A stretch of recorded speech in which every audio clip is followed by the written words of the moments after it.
project management, and exceptional service. That's why EJDconstruction.com is an A-rated member of Angie's List and the Better Business Bureau. When you're looking for the right custom home builder for additions or home remodeling, please call my friend Eric at 305-433-4843. That's 305-433-4843 for EJDconstruction.com.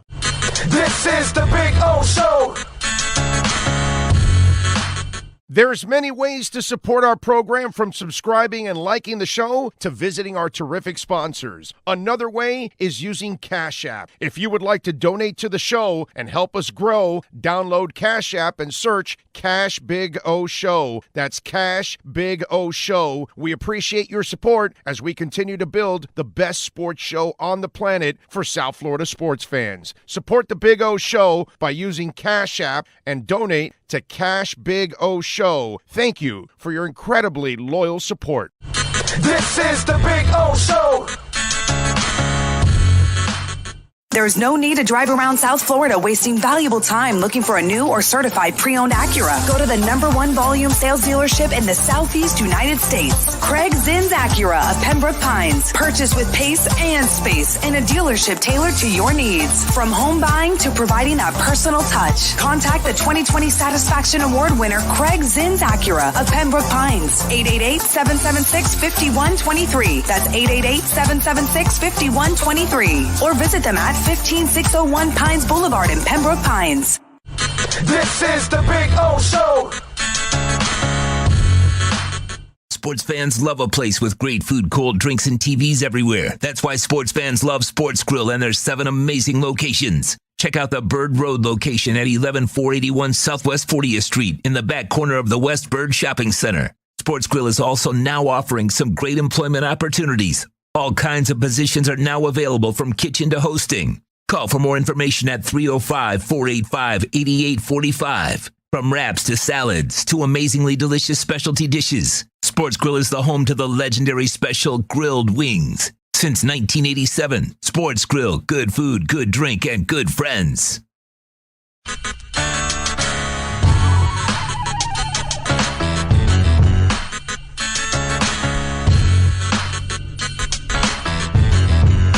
This is the Big O Show. This is Starting in August, longtime Miami Heat insider Ira Winderman joins the Big O Radio Show. Ira will give insight twice a week on your favorite NBA team. Heat fans get the information you crave from one of the best in the business. From weekly appearances to breaking news, join Ira Winderman exclusively on the Big O Show. Found on most platforms.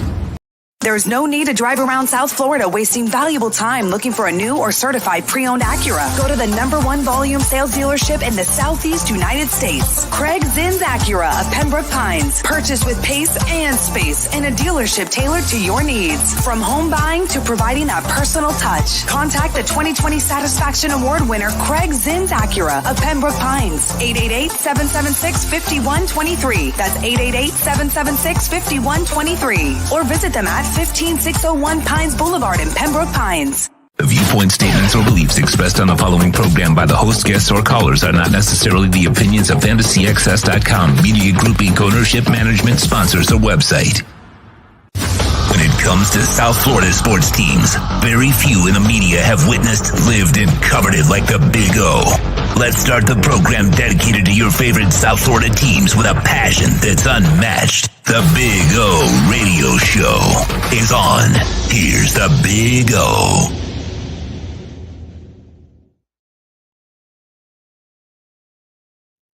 Good morning. Welcome aboard. Time to have a little fun. Yes, sir. It's a Thursday. You're almost there for the weekend, which is a beautiful thing. Got some stuff to talk about today. All kinds of tension going on, all kinds of controversy, all kinds of, let's say, mental battles that are going on in sports. I mean, there's a bunch of interesting stories today that have developed in sports, and we're going to talk about them. Obviously, we got one guest today. Franco Panizo is going to join us at the top of the hour at noon. We'll talk about that disastrous performance by Inter Miami last night, which I watched every minute of it, which I don't even know why I did, but whatever. By halfway of halftime, that thing was done when it was 2-0 pretty much. And they had bad luck too. Inter hit the post twice, but again, they gave up 5 goals. So even if they made those 2, but it was a disaster. And as I tweeted out last night, the Miami Fusion were never this bad. Okay, that's how bad this team is. And we'll get into it obviously with Franco, and I've got my things that I want to also share about what's going on with that team. So we got a ton of controversial stuff to talk about today on the program. Also, we've got some great news. Those of you that follow us, and I encourage you, please, to follow us on Twitter at Big O Show, because you find out about everything going on from my life to whatever. It's like some people are like, hey, where you been? And it's like, don't you just follow on Twitter and everything's there on Twitter, dude. While I'm watching a game, I'll be tweeting. If I'm in a hospital, I'll tell you.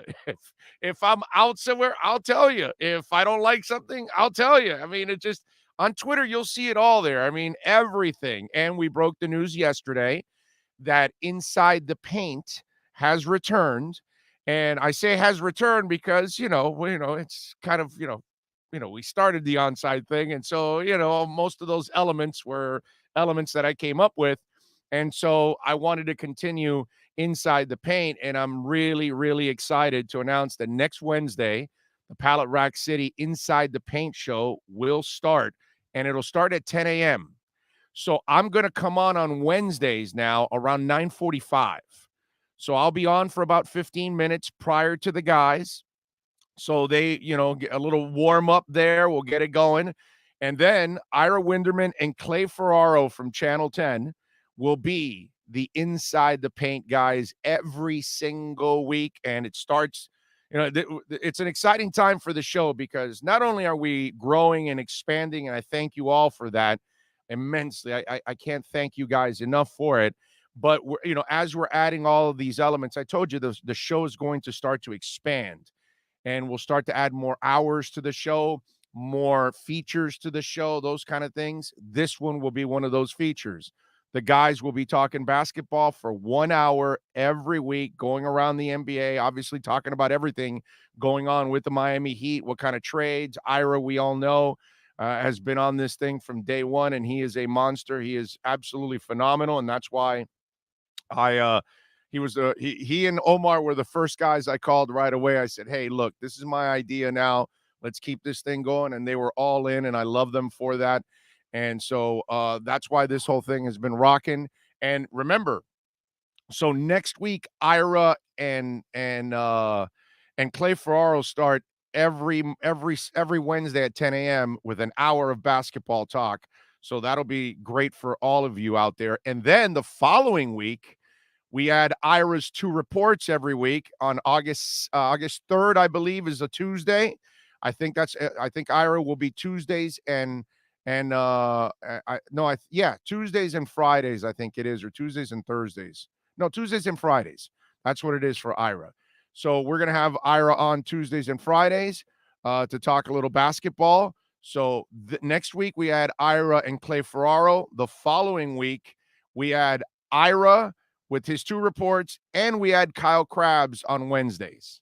So you'll have Omar Kelly, you'll have Ira Winderman, you'll have Clay Ferraro, you'll have Kyle Krabs, and we're not done yet. We're going to be adding more to the list. I think right now, as it stands right now, I believe we have the best lineup in sports locally here in South Florida. Okay. No radio station, not 790, not 560 has a better lineup than what we have already as it is. And we're not done yet. We're just getting started, and we will be creating. I'm telling you, look, if I can't find the right partners to create the ultimate sports station for South Florida that's truly dedicated to South Florida sports and not piping in any of this national bullshit and any of that crap that they've got going on, then if I can't find the right partners to do that, partners, whatever, corporation, you name it, then, and I wouldn't do it on, not radio, I'm talking about keeping it on the digital platform because that's the future anyways. But if I can't do that, then I'm going to work my ass off to make this show the ultimate sports show for South Florida fans. That way, if they want to hear about their Dolphins, they're going to hear it here, man. They're going to hear about their Canes. We got Manny Navarro's the other one also. My God, I forgot about Manny Navarro. And so you'll hear Manny Navarro here twice a week. You're going to hear Ira Winderman here twice a week. You're going to hear Omar Kelly here twice a week. You're going to hear Kyle Krabs here weekly. Clay Ferraro will be joining Ira weekly here. And again, we're not done. We're going to add some more elements to the show because I want to make sure, if Inter's doing something, then we'll bring on Michelle. We'll bring on Franco like we are today. You know what I mean? There's so many ways that we can go with this. And so that's why I'm really, really proud of what's going on here with this team. And with this show right now and the direction that we're going in. So that way, I don't care if it's Marlins, I don't care if it's Inter, you name it, man. I mean, Alex Winley is another one that we bring on for Inter. She does a terrific job. So we're going to talk Inter, we're going to talk Marlins, we're going to talk Panthers plenty as the Panther season comes up. Dwork, George Richardson, we'll bring them on too. I bring on Jordan McPherson for the Marlins or Craig Mish. So we're gonna continue to round everything out here and be a complete sports talk show for all of you out there. And that's what I wanted. I want to listen. I'm you guys. I'm born and raised here, bro. I was born in Belle Glade, Florida, in the far northwest corner of Palm Beach County. All right, raised in Little Havana and Hialeah, and now living in West Kendall. But I'm a South Florida guy, born and raised. I'm a true Floridian. And anybody that knows me knows that I'm all about our sports here in this town. That's all I care about is our sports. I love sports, period. But obviously, what moves my heart or hurts it, like last night watching Inter Miami, lose. And it's funny because a buddy of mine goes, "Well, dude, aren't you like a little happy about it?" I go, "Why am I going to be happy about it?" He goes, "Well, because they stopped the onside thing." And I go, "Well, that's." You gotta separate the two, man. It's business. It didn't work out. They weren't on board completely. That's fine. We move on, and I'll move on in my direction. But they handled everything with class. Unlike a couple of my prior stops, where you dealt with pure garbage. You know what I'm saying? I love Jorge Mas, man. It didn't work out. Whatever, man. You move on. That's it. It is what it is. It's not a big deal, but I'm not going to sit there and root against Inter Miami because of this or whatever. I told him, "Oh, dude, I don't have any bitter feelings about that." I was disappointed. I was disappointed. Yeah, you know what? I was bitter a little bit at the beginning. Not at them, not specifically at them because they, in a way they don't really know better. So it's fine. It's not a big deal. I can move on. But I see it's kind of like, when I was at QAM and I got fired. It was like this relief, and it's kind of like, okay, if I don't have anywhere to go, then I'd be concerned. Okay. But I know that I can find a way to do something. You know what I mean? I'm not the guy I'm not the quitting type, man. That's just not who I am. It's never who I've been. And so I am dead set on creating something because it doesn't exist here in South Florida. You know what I mean? You got some half-ass radio stations that really don't care, and they're going by old radio rules and all that crap, and they don't really give a shit about our town and our teams. They're here to try to make them a penny if they can, and that's about it. Listen, I would like to make enough money so I can actually survive, but I'm not looking to get rich here. I'm not looking to do any of that. What I'm looking to do is create something for you guys out there, because I want for you guys what I want for myself. When we had back in the day, the old QAM, that's what we're talking about. We don't have that anymore. We don't have any kind of dedication like Greg Reed had to sports radio. It's not even, forget about it. It's a joke. But I am from that school. And so we're going to dedicate ourselves on this show to try to build the most kick-ass sports talk show for all of you out there. So thank you all for tuning in. So I wanted to give you guys the news on what's going on with the show as it continues to grow. So now you get Manny Navarro, you get Omar Kelly, you get Ira Winderman, you get Clay Ferraro, you get Kyle Krabs already on the show. And exclusively, by the way, you will not catch them anywhere else but here. So you're going to get plenty of hardcore coverage. Hey, look, I like to have fun like everybody else. Most of you that follow me, you know that. But we're going to talk sports. That's what we are. We are a sports show. So we'll have some fun here on the program. All right, let's see what we got. Don't forget, please smash the hell out of the like button. It is so incredibly important that you smash the like button and help us out there. That is so huge. Let me do a little roll call here. John Rouse is in the house, checking in at 9:49. Steve Chapman is in. He's reminding you to smash it and the like button too. Ian from Brooklyn says countdown to the big O. Robert Triana is in. Uber Beaner, Raging Dolphin Maniac. NorCal is in. GP Trap. Always both of them reminding you to smash that like button. I love it. I love it. I love it. Willie Molina is in. Fellas just getting in, but got to teach a class and got my second finally done. Oh, so he got his second vaccine. Nice. And on to Cincinnati. There you go. Way to go, Willie. Nice job by you getting that vaccine, bro. Let's bring us back to normal again, man. I don't want to see Americans die. We're watching a whole bunch of unvaccinated Americans die, man. Let's go. I don't want to see you guys die. It's disturbing. Too Extreme in. Eddie Lepp is in. John Santos is in. Troy Ortiz. Ohio John. Miami Kid Jay. Big O tried to get Perkins. I love Perkins, but he does local news. You know that, right? Do you follow Perkins? He doesn't do sports. I can get Perkins on when he's covering like a local news story. I was going to bring David Ovalle on today because of the arrest, but I kind of held back a little bit. And we'll get into the arrest in a little bit. But I love Chris Perkins, man. Chris is my guy, but he's not a sports guy anymore. He's a local news guy. That's what he does for the Sentinel. I'm not sure if you follow him, but he doesn't write sports. Too Extreme is in. Remember us when you get big again. Listen, dude, I've never forgotten anybody, and I'm not looking to get big. I'm just looking to survive every single day and do what I love. And I love to do radio. I've been doing it for over 30 years. And I know that, things evolve, life evolves, and we're evolving with it, and we're changing with the times.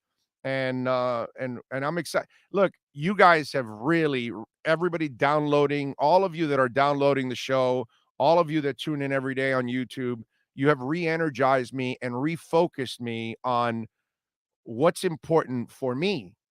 Okay.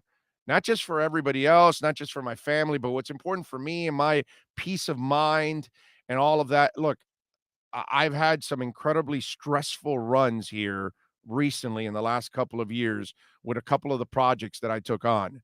And you know what I said? I can't keep doing this. That's why with I met with 4 different groups, okay?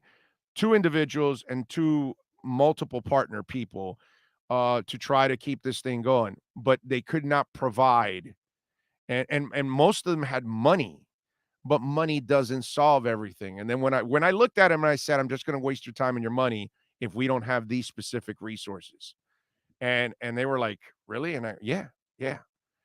So I don't want the stress. I don't. I mean, I have enough stress in life. We all have enough stress in life. Why are we going to add a ton on top of that? You know what I mean? So you guys have all re-energized me that I got to focus on this. I got to make this the best it can be. That's why we're going to do a Dolphin pre and post game show. Listen, I would do a Canes pre and post, but I don't want to work 7 days a week. You know what I mean? That again, you know what I mean? I got to have a day off at least during the football season.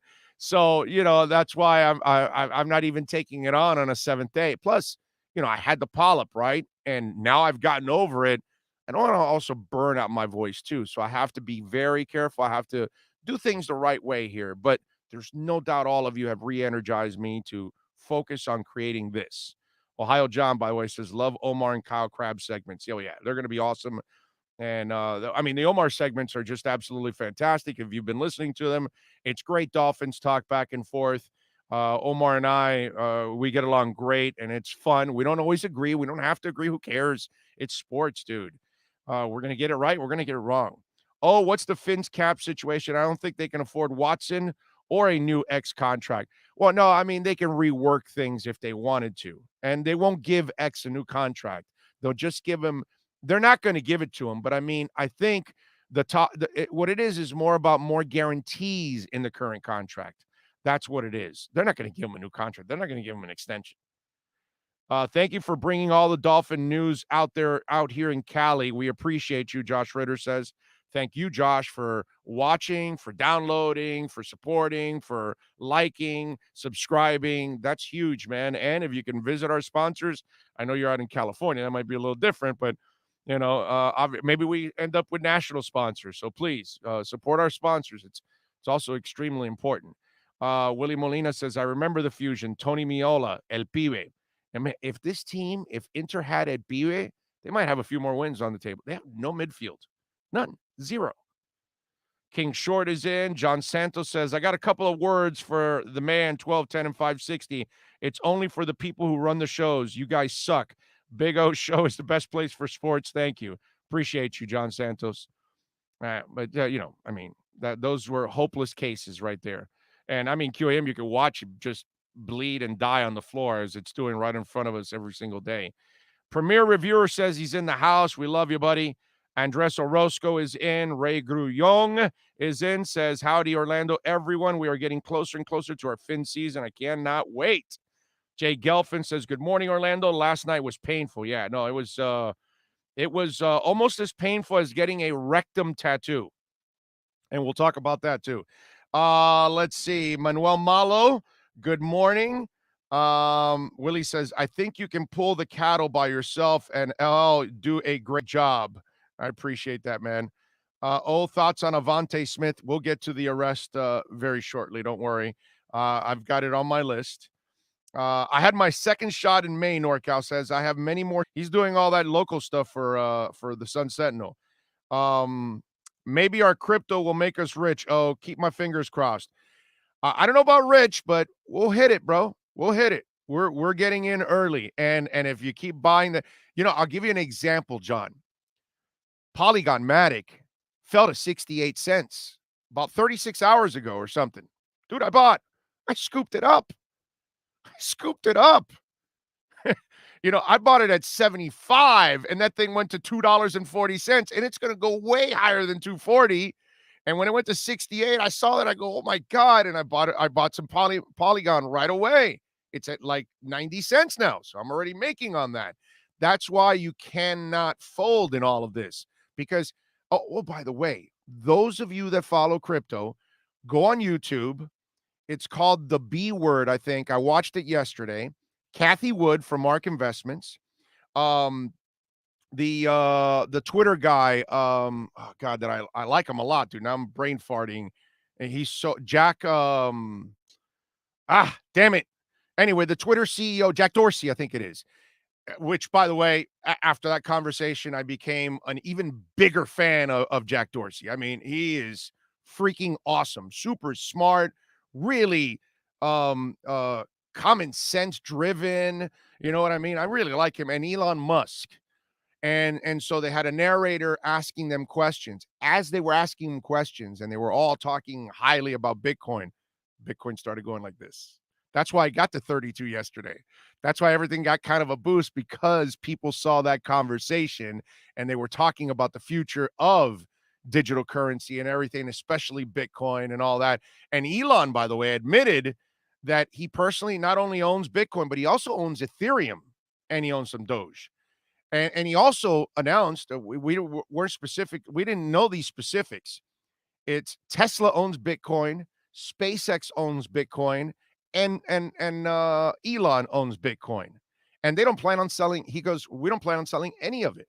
He goes, we'll start to take Bitcoin back for currency once we're convinced that the miners are mining and using, natural energy instead of coal and gas and those kind of things for the, that's negative to the environment.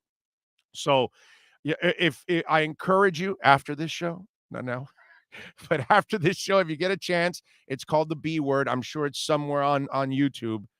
Excellent conversation. It's a great way to get it's a great way to understand the digital world because you have three of the biggest brains that are involved in all of this. Because I mean, Jack alone, it's Twitter and Square.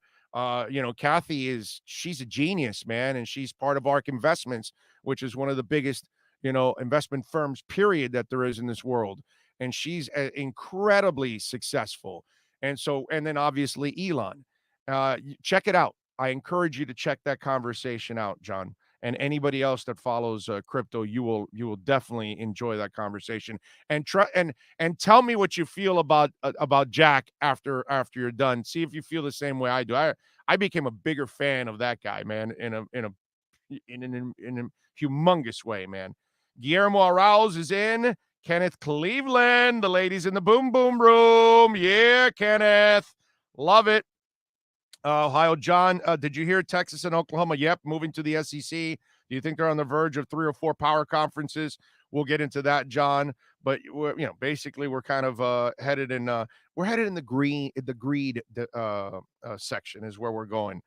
New York City Sports, that's what's up, Big O. You do a great job. Still wish you were on Mad Dog Radio, but I am happy with your show. Thank you. Doesn't mean I won't be on Mad Dog again. Okay, so it could happen down the line. Let's see. How far are the Finns from being competitive for the Super Bowl? What's wrong with you, Call of Duty? They're going to win it next year. What do you mean competitive? What the hell's wrong with you? This is the tune-up year here for the Finns, baby. This is 21 is tune-up, 22 is title. You got that?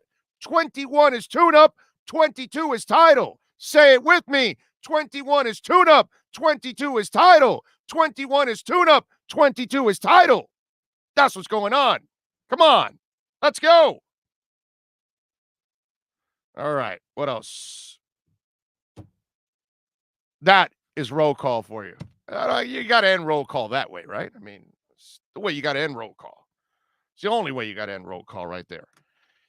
Love it. We start the day with a little controversy, actually, because Bam Adebayo is getting into it with KD.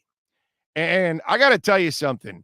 This is one of those things where you look at it, and here's the tweet so you can check it out. So they're shooting, right? And it's they're practicing and they're shooting and all that. And we all know that KD is a guy that you could get into his feelings really, really easy, right? And so as you can see there, and I'll pull up the tweet on my own, but KD, they both shoot. Dame Lillard and him are shooting from 3-point range, and then the rebounds come off, right? And Bam grabs one of the rebounds, and then somebody else grabs another, and then Bam starts dribbling and stuff. And KD gets into his feelings now, and it's like, yo, man, I'm supposed to get the ball back, this and that. So then Bam and him start, like going back and forth and arguing. And then KD's like, no, man, this ain't the ball I had. This is a woman's ball or whatever. And he wanted the ball that Bam had, you know what I mean? And so then, like, they ended up trading the basketball, and it was all that. And so then KD goes, dogs see me knock down the corner three, and proceeds to work on his ball handling with the ball. I'd be with it. Bro, got to learn some respect at Bam 101. So he tweets that out. I mean, KD, we have learned that KD has turned into a first-class asshole, right? I mean, that's just what it is. We all know Bam isn't an asshole. We watch Bam every day. I don't think there's a classier kid than Bam, right? I mean, Bam and Tua are racing for class, right? I mean, these are just amazing people you want representing your city, your organization. You want them to be idols for fans, for young fans. They can look up to a Bam. They can look up to a Tua. Those kind of people are just, they're special, man. And so Bam goes, stop lying, KD. You saw Dame Lillard take your rock. You just tried to little me, bro. And then he gave him the middle finger, as you can see there. So Bam wasn't having any of that. He was going at it. And, if you look at the thread down, Oh, he's just still mad that you dropped 41 on his head and all that kind of stuff. I just wonder what's wrong with KD, bro.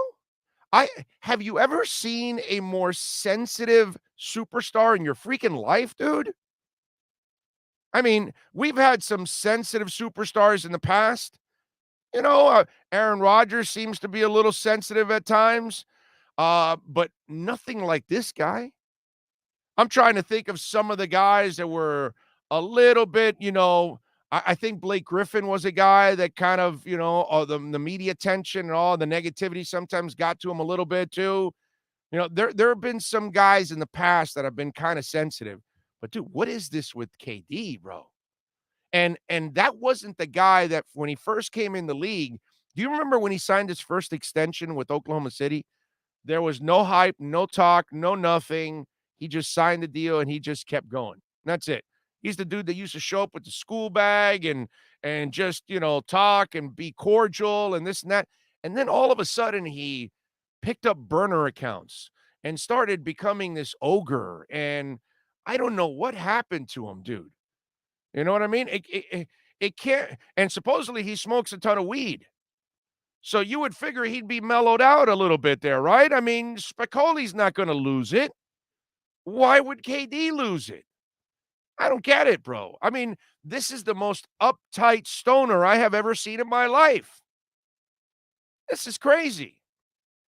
You're gonna make a big stink about not getting the rebound you thought you got because, okay, credibility-wise, also, I'm leaning on Bam. I'm not leaning on KD. Credibility? No. Let me put a little Dikembe Mutombo. No. So I'm going to go with Bam that Dane did take the ball at KD. But you got to go public on Twitter with this? Really? I'm just good for Bam that he just he unloaded on his ass, man. I mean, come on. That's embarrassing. That's just, I just don't get that, man. Why would you do that? It makes no sense, man. I don't know what happened to KD. I don't know. He started off so well in his career. He looked like the kind of guy like Bam and like Russell Wilson and like Tua and like he looked like that kind of dude. The Cal Ripken, the Tony Gwynn, the Derek Jeter. He looked like that kind of dude early on in his career. That, great player, and he's actually a good dude and all that. We don't, I mean, I know Derek as the owner, but as the player, he's impeccable. Okay, I know as the Marlins owner, you can start to question things if you want, whatever, but the human being you cannot question, right? Derek is a great dude, man. Good human being. And so you start looking at, Russell Wilson, all these kind of cats. Come on, man. That's embarrassing. That's what, and that's, I mean, I don't know. Just sad, dude. I've been browbeaten for 2 decades and forced to accept mediocrity. That's why I ask, how far we were from winning a Super Bowl? Call of Duty 2021 is tune-up time. 2022 is title time. That's all you got to know. That's all you got to know. Okay? We're going to create a shirt that says 2021 tune-up, 2022 title. Go Fins.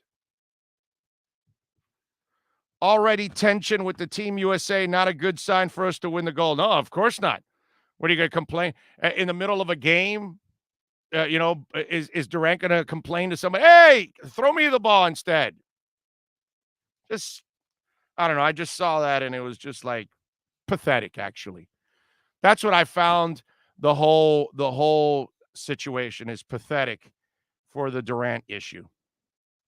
Anyway. All right. So remember, many ways to reach out to us on the program. Email.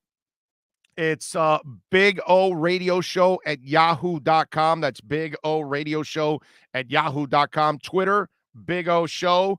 YouTube, of course. We want you on the YouTube chat board. If you're watching, please chime in. Please smash the like button. And, of course, other ways to contribute to the program is Cash App and Venmo. Search Cash Big O Show. That's Cash Big O Show on Cash App or Venmo. And we thank you all out there, as always, for celebrating with us and participating on the program and supporting it, of course. Safety. Avante Williams was arrested, and this is one that, look, we don't have all the particulars, but at least from what the story reads, it's pretty disgusting. It's disturbing at all kinds of levels, because listen, I know we're all kids, we all make mistakes, but this is not a mistake when you do what you did to a woman like this. And what he ended up doing was, he has a girlfriend that's pregnant and still living with him, but they're not, well, an ex-girlfriend that's pregnant, and he's living with her still. Now, he wanted her out of the house, and he's also dating another woman, and he told her that she had to leave before he came back. When he comes back, she's there, she's pregnant, and, reportedly he grabs her by the hair and throws her out of the house onto the ground, and she kind of hurts herself. A neighbor has to call 911, all this stuff. And so he was arrested and charged with aggravated battery on a pregnant woman. This is the top safety in the country that took the scholarship here at the University of Miami. And last year he didn't play because of health reasons, so he was out. So the freshman obviously a red shirt, and he was coming back this year, and now he has this incident go on. And again, we don't have all the particulars, but if this is true, you dump his ass like right away. Like, you don't waste any time. I don't see. I've said this a lot of times on the show. Sorry doesn't count for everything that you do in the world. Okay, there are certain things that sorry just doesn't cover it, and this is one of them. And if the University of Miami wants to actually show, real leadership here, and if he's guilty, okay, if he's guilty, because again, you can't believe everything yet because we don't have all the facts. But if this is what the story is, then you need to do something here. If you're the University of Miami, keeping somebody like that around sends a terrible message. These aren't the second chances you want to give people. Aggravated battery on a pregnant woman? No. Attempted murder, bank robbery, carjacking, whatever it is, some kind of disgusting act does not deserve a second chance. And if you are a program that prides yourself on sending the right message, then this is where you got to send the message. Let him find his way in a junior college somewhere. Let him earn his way back from somewhere else. But don't make the mistake of giving the Willie Williams a second chance and a third, so he can all he can do is embarrass you again. So instead of taking that chance because you're so desperate to win, and you will win at all costs by even keeping a scumbag around, let him go. Cut his ass. Okay? If this investigation turns out that he did commit this horrific crime, then you cut his ass. That's it. Winning is not worth carrying that around. It's just not. It sends a terrible message. So at one point, and listen, you're the University of Miami. And what I mean by that is they're already ready to trash you nationally for any little thing as it is. And even though this may happen in many other schools, everybody knows it gets more magnified when it happens in Miami than it does in Michigan or in Texas or in North Dakota State or in Washington or you name it, okay? You know it, and I know it. They want to shut. No, this is the only university that locally we got writers that say, oh, no, change the name of the program or whatever. And we got people nationally that wanted to shut down the program. Okay, this is the only program that gets that kind of vile, just negativity to it.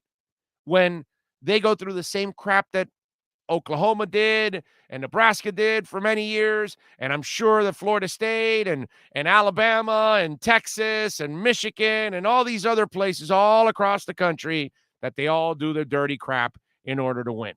And they all deal with dirty players at times, and they all deal with players that commit crimes. It happens everywhere, dude. Okay? Taylor Lewan was getting into several bar fights when he was at Michigan.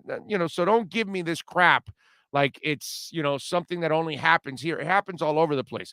But because you're the University of Miami, because you're trying to build the right way, this is not what you want to do.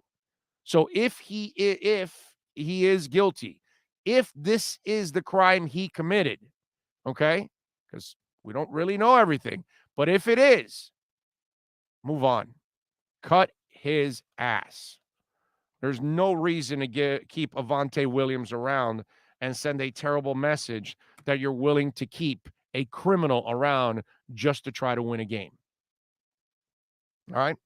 So those are my thoughts on Avante Williams. Again, email bigoradioshow@yahoo.com. Twitter, Big O Show. Don't forget to subscribe to the program. Search for it on all platforms.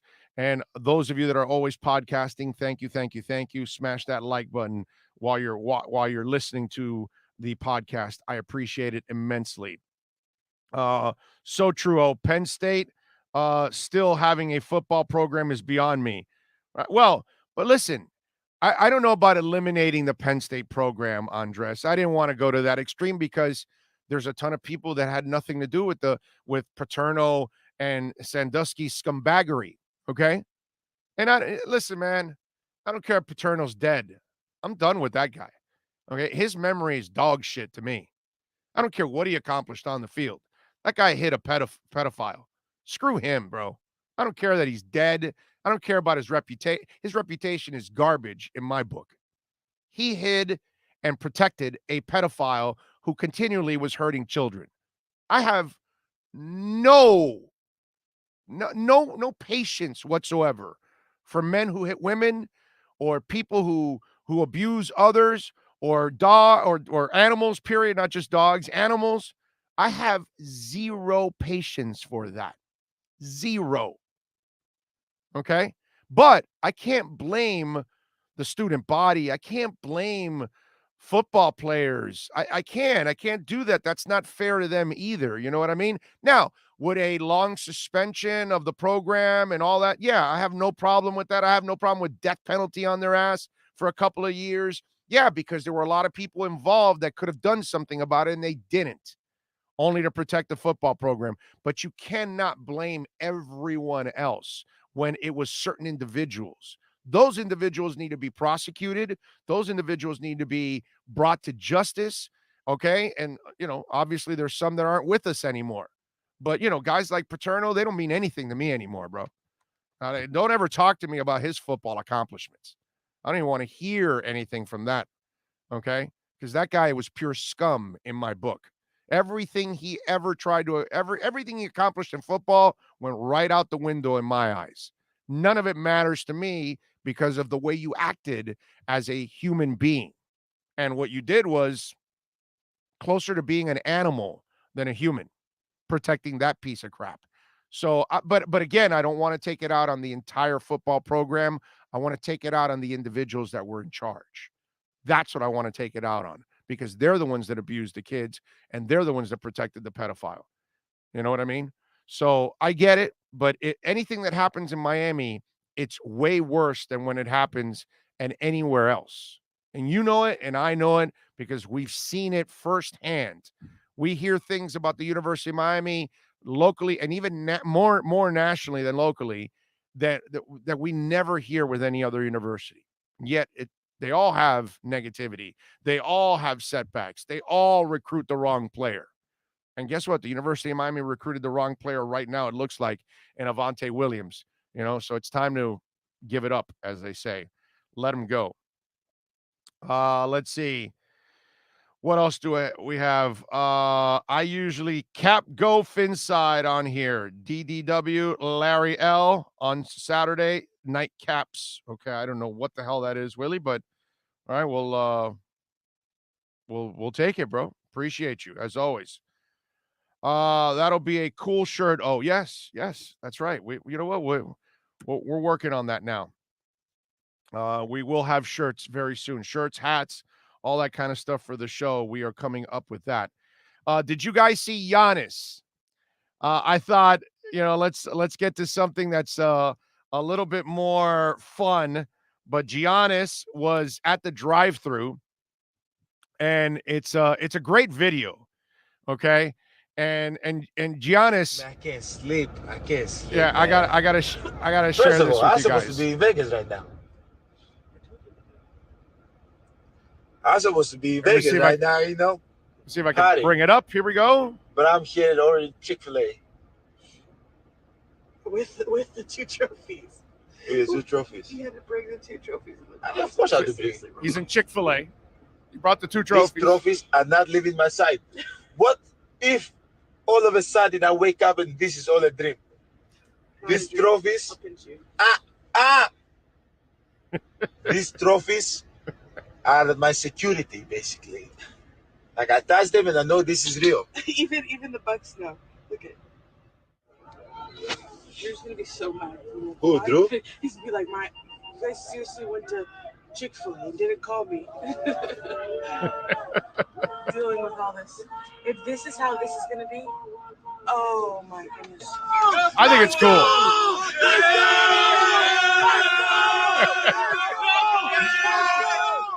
And they're pretty cordial too. They're keeping their distance in a way. One guy wants to touch it, and he's letting the guy touch the trophy. Yeah, just go one time. Just touch fast. Good. Okay, that's it. I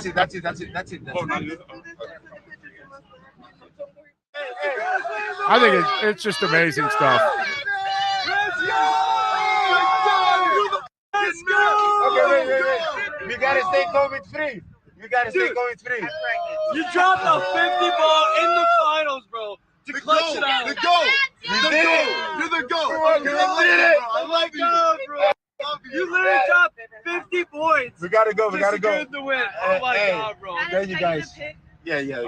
Can I get a picture too? He's Oh just my a God. good dude, man. He's so Thank you. likable. Congrats. Thank you. You are so awesome. Thank you, guys. Okay, we gotta go. You're a legend. There we go. You did it the hard way. This is why I love playing the game. Can I have a 50-piece? Sorry, I will put you. Can I He's put your ordering camera now. behind or no?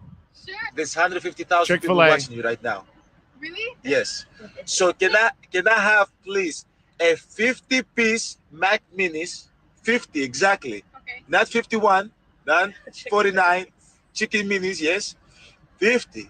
And let me have a large drink, no ice, half Sprite, half lemonade. Woo! Bucks in six. And he gets them actually The other to thing I like about get it done. StreamYard is that Oh, if wait a there's ever minute. a glitch in your internet connection, all right, there's a glitch. Let me glitch this thing out. But anyway, so there you go. As I'm getting used to doing all these audio video things for you. See, I'm improving, right? I mean, we're actually adding little features there to the show as it is, so you can see the video, because some of you may have not seen the video. You might have heard the audio or something like that, somebody playing it. So I wanted at least you're going to hear the audio, but then you can watch the video and watch the fans. He is one likable dude, man. He's just one likable dude. Give me 50 pieces, not 51, not 49. That is freaking awesome. He brings both trophies. I don't know if he does this in Miami, don't you get jumped? Right? Don't you? If you go to a drive-through in Miami, I don't know. I don't know, dude. I don't know if you do. I don't know if you can get away in Miami or Chicago or LA with something like that. But in Milwaukee, they were pretty cool. You know, I thought the fans behaved pure class right there. They didn't mob him like, out of control or anything, start shaking the truck or whatever. I mean, how do you not love that guy right now if you're in Milwaukee? That was just awesome. That's just one of those videos that, again, most of us probably watching or listening on the podcast, we're not Bucks fans. Very few of us that are listening are probably Bucks fans or watching. But all of us, I think, as sports fans, admire the crap out of that guy. Because he did it the right way. He fought through it all. He stayed with the team that drafted him. He believed in that he could actually win a title, and he made it happen. And he put together some performances that were amazing, capped off with the Game 6 performance. That is one that you will remember for a long, long time, because it was just one of those, unforgettable performances. It's impossible not to love Giannis Antetokounmpo. It's impossible not to root for him. The only time I can't root for him, obviously, is when the Heat is playing him. I want the Heat to beat his ass by 402. But outside of that, he's so easy to root for, man. He really is. It was a really cool moment amongst the fans. That was awesome. Now, what trickles off of that moment is Aaron Rodgers. So I don't know how many of you know, but Aaron Rodgers is a part owner of the Milwaukee Bucks. And so he saw that, he saw the win, obviously, because he's a Milwaukee owner. So he ends up tweeting out. And as you can see there, incredible job by Wes and Mark and Peter. John Horst, our GM, made some incredible moves, and our stars played like stars. Can't stop 34.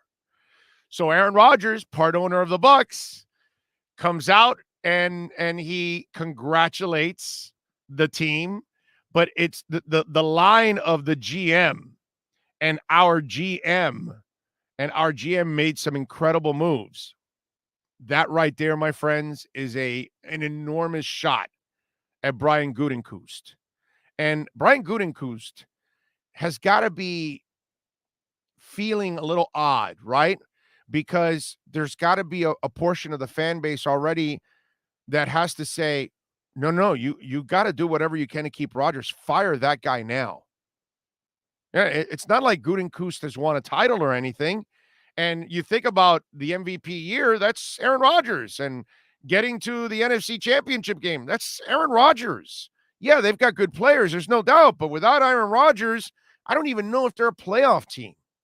They would struggle to make they would struggle to make the playoffs, as Joe Namath would say. I don't care if they're struggling.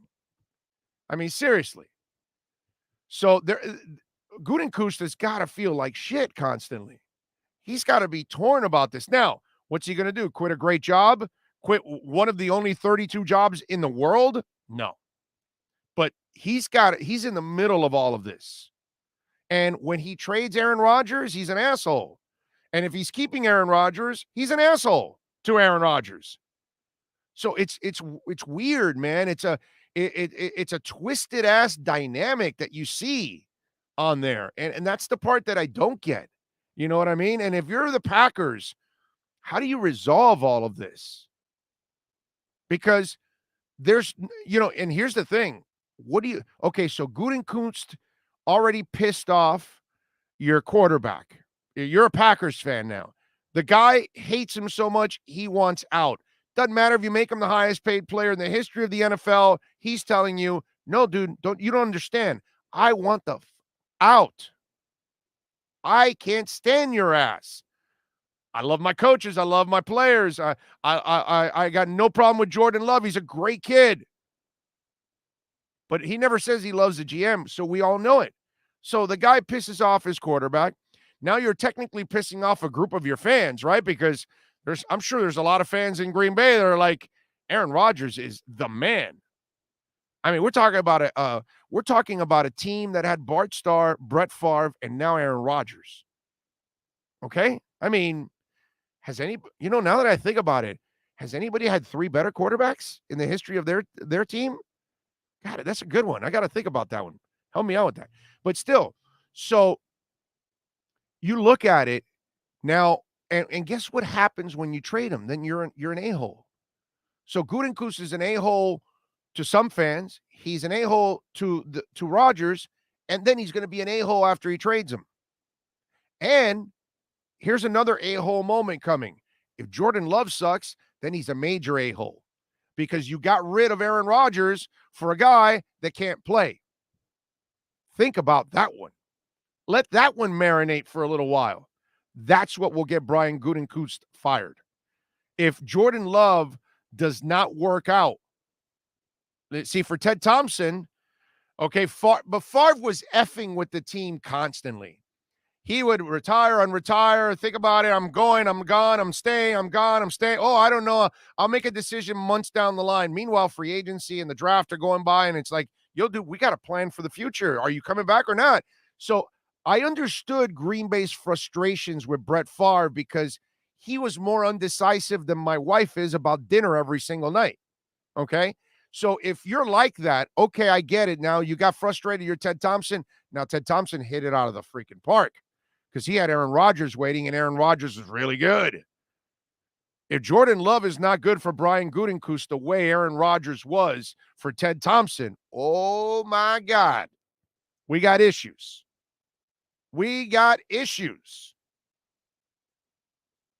So this is like a really weird situation, man. It's one that it's hard to explain. But that is Aaron Rodgers taking a shot at that GM. And if you're the fans of Green Bay, you are frustrated with this situation because it's almost like you have to live with the fact that this will be the final year for Aaron Rodgers in a Green Bay uniform. I mean, Green Bay would take such a cap hit this year. I think it alleviates the following year, so that's probably more realistic, but he probably doesn't even want to give them one more year. And if he does, it'll be a reluctant year, and he's going to be constantly taking shots like he's doing now. And listen, him taking a shot by saying the GM, made some great moves, that's telling his GM, like, yo, you never make any moves for us. You never bring it in. Now, I will say this. Outside of Devontae Adams, I don't think anybody ever talks about this part about this entire story. Do you think the other skill position players are kind of pissed? A little bit, right? Do you think they're all looking around like, wow, I guess we're chopped liver, dude. I guess we're nothing. I guess we're scum. We're scrubs because all he wants is better players around them, and it seems like we're not good enough. I'm just saying, those guys, I mean, it's only human nature. Everybody keeps talking about you never add anything, you never draft anything, you never put anything, and then he's taking his own shots at all of this, and all the other guys have to be standing around going, wow, I guess we're just, lucky to be here. That kind of stuff. It's crazy, man. That Aaron Rodgers situation, wow. That's another one that is disturbing, okay? And these are players that have to finish their careers with your team. He doesn't give you any trouble, Aaron Rodgers. It's not like he's constantly complaining and all that. No, he balls out, bro. And everybody knows you need receivers, and everybody knows you need more weapons except the damn GM. And I get making a move for a future quarterback, but maybe live in the moment and try. That's what you love about Pat Riley and the Heat, that they're not planning for 5 years down the line. They're trying to win next season, even if it's unrealistic, even if it's crazy that, oh, yeah, no, we'll get a meeting with Durant and we'll get him and we'll talk to LaMarcus Aldridge and oh, yeah, and we'll get what was the other kid from Boston that was injured and went to what's his name? But they, and he turned them down to, I forgot the kid's name now. But, it just, even if it's unrealistic, they try. Okay? Just like this offseason seems very unrealistic for the Heat to make the kind of moves that's going to make them a deep run into the playoffs again without the flukish bubble situation that they had. But you think that's going to deter Pat Riley from trying to win and prove other people wrong like yours truly? Oh, hell no. How are you planning for 4 years down the line when you have a guy right now that can lead you to a Super Bowl. Get him a couple extra weapons, make it impossible for them to stop him. He's tough to stop with average weapons and an all-star or Pro Bowl receiver in Devontae Adams. Imagine if you gave him a couple more, like other teams have. I mean, look at Tom Brady. He drops back, okay? And he's got 2 monsters. And then they added the crazy dude. And they have 2 tight ends. They can't add enough weapons. Oh, and they added the speedy little white kid. Also, that's the 4th wide receiver that caught the bomb. I forgot his name now too, but whatever. You know who I'm talking about. I mean, for Brady, it's just let's go add more weapons. Oh, Godwin and Evans. No, not enough. Let's go get crazy ass Brown too. So it's like you watch other quarterbacks get weapons and add more. By the way, they had 2 tight ends. They added Gronk as a 3rd tight end. So just like it's crazy, dude. You know, that's what you do to try to win. And guess what? They won. Shocker. The Tampa Bay Bucks won. That's where you have to look at Aaron Rodgers and say, is he really off?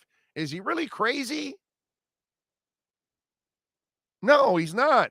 He's actually making a lot of sense. You're not making the moves.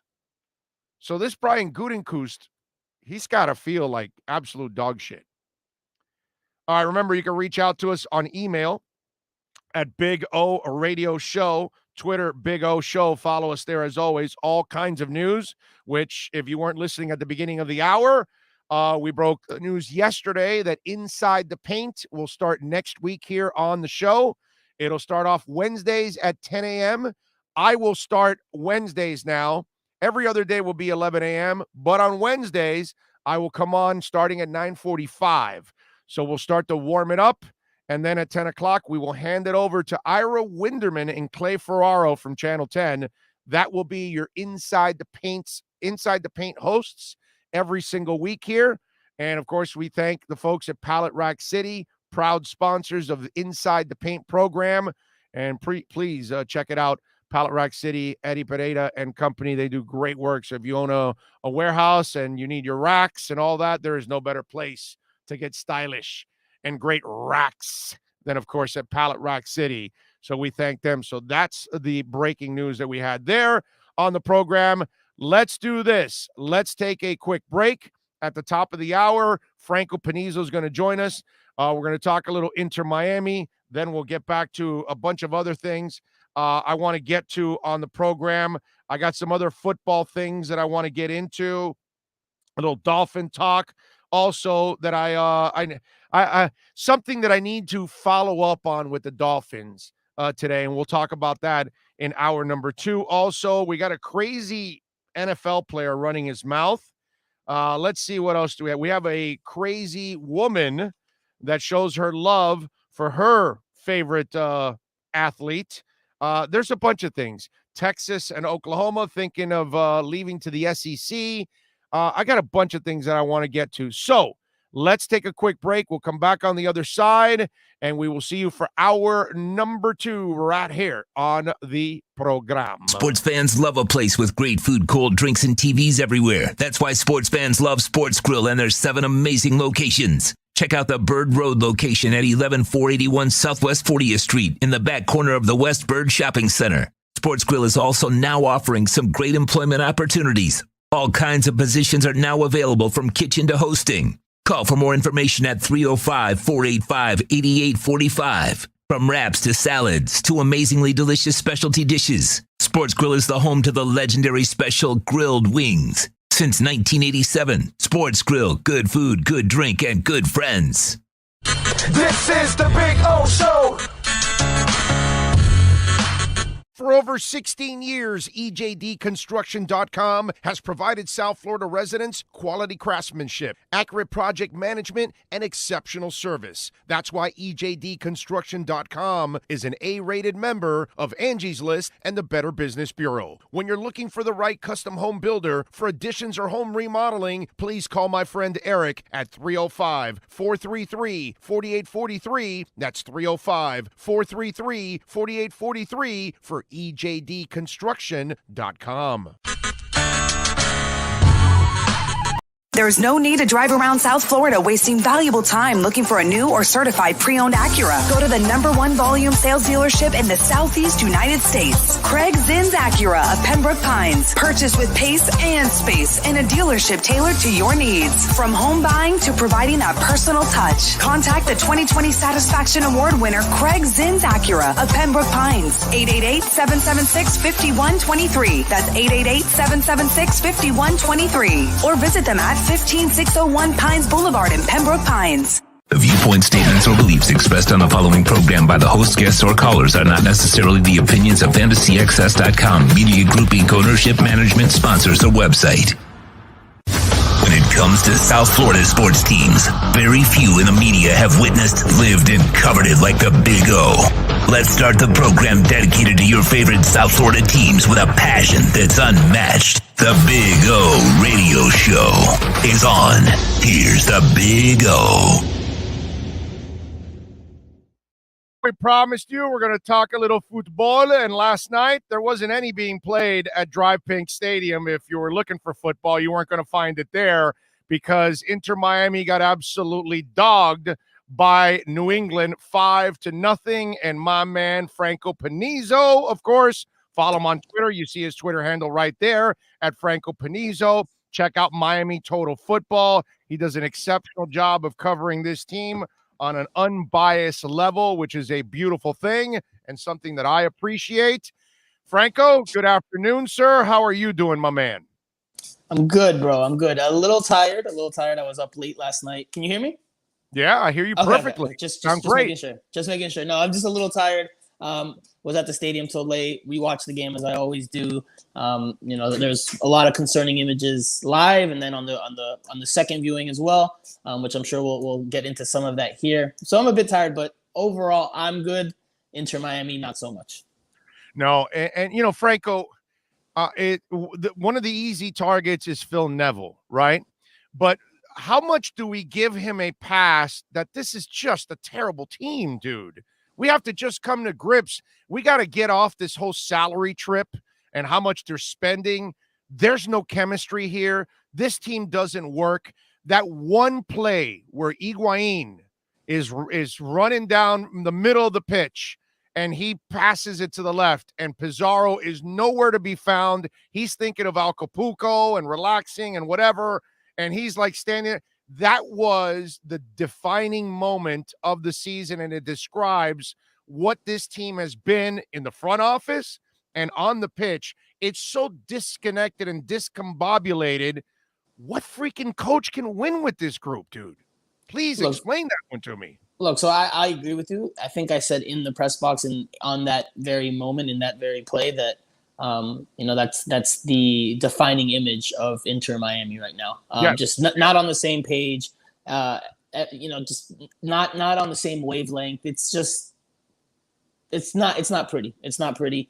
And it happens over the course of a game where maybe a player doesn't read the play or doesn't expect a run or a pass from a teammate. That happens, but this has happened too and far between. Or it has happened way too often.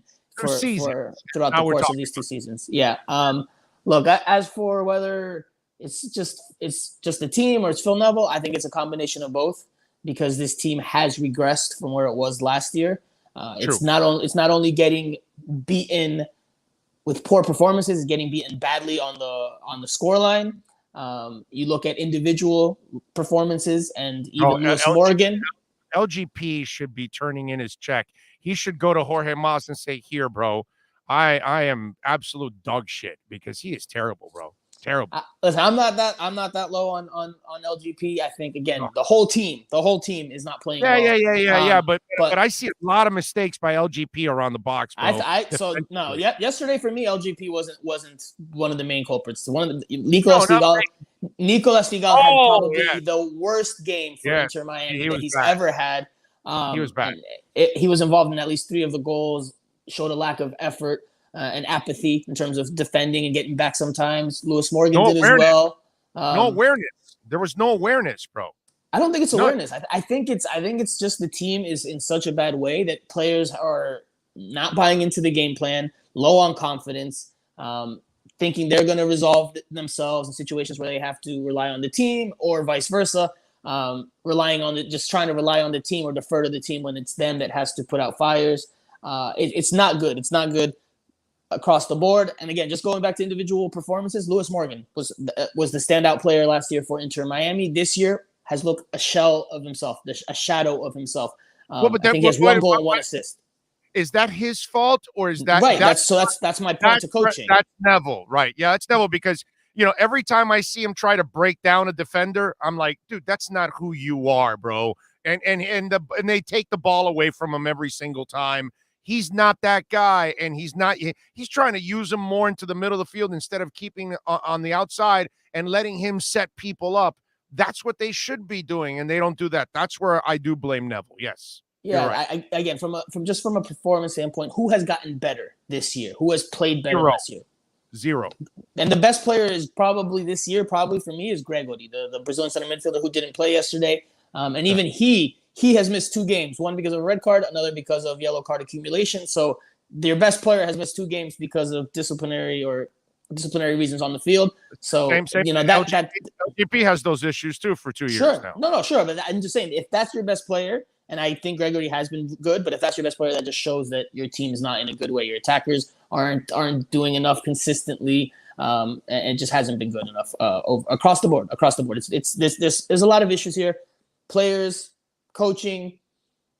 Are there cultural differences that we can't put a pulse on, or we can't really? It's not something tangible, but something that could be happening in that locker room. Because I'm of the belief that some players either have given up on Phil Neville or don't buy into what he's selling, or never really did, and we're seeing that. We're seeing that. Like any sport, my brother, I've done this for a long, long time. The second the players don't buy into what the coach is selling because it's not getting results, they tune you completely out, and that's in any sport. It doesn't matter. It's not a football thing. It's not an NFL thing. It's not a Major League Baseball thing. Once they know you don't know what the hell you're doing. And now we're talking about 6 straight losses now, which, by the way, that never happened last year, right? Right. You know 5 last year. 5. They got to 5. So last night they broke the record for losing streak, and they did so in record fashion because they've never lost by this much. 5-0 is the biggest defeat the Inter Miami's had in a short history. I tweeted out yesterday, dude, the Miami Fusion was never this bad. Never this bad. And they were mediocre, with Digital Takawita and everything the first year. I was the stadium announcer. I was there for every moment of the Fusion in their existence. They were still better on their worst days. Forget about the Ray Hudson years. That's not. I don't even want to talk about those 2 years. That's not even. This football is not even close to what Ray Hudson and his company were doing. That's in fact, dude. Let me tell you something. Did you hear the broadcast? I did on the second watch. Obviously, the first watch I was in the stadium, but the second watch I listened to it. At the end of that first half, I was actually going to play it for folks. I mean, Ray Hudson lit him up, and then by the end, I'm telling you something. By the end of this season, that man may quit from calling these games because he knows what's coming up. Because next year there's going to be a lot of the same because they can't really get rid of a lot of these guys. They're kind of stuck with them. You know what? I don't know how much you follow the Heat. But the Whiteside years with the Johnson brothers and all that they were stuck to those contracts, that's what this team reminds me of. It reminds me of that Heat team that is stuck with a bunch of contracts in a bad cap situation, and they stayed there and they were mediocre. Mediocre for the Heat is hovering around 500 and maybe, just get in the playoffs or something. That's mediocre for the Heat. But for this team, mediocre is a lot worse. You're the worst team in the league. But it kind of reminds me of that situation that they're stuck in a position right now financially that I don't know how the hell they get out of it.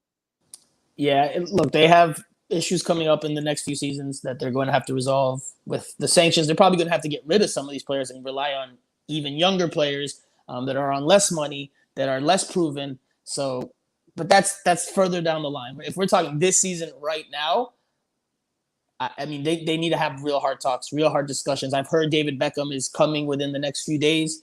That was already in the plans, but this is not because of the result last night. But when he gets here, he needs to sit down with Jorge and Jose Mas.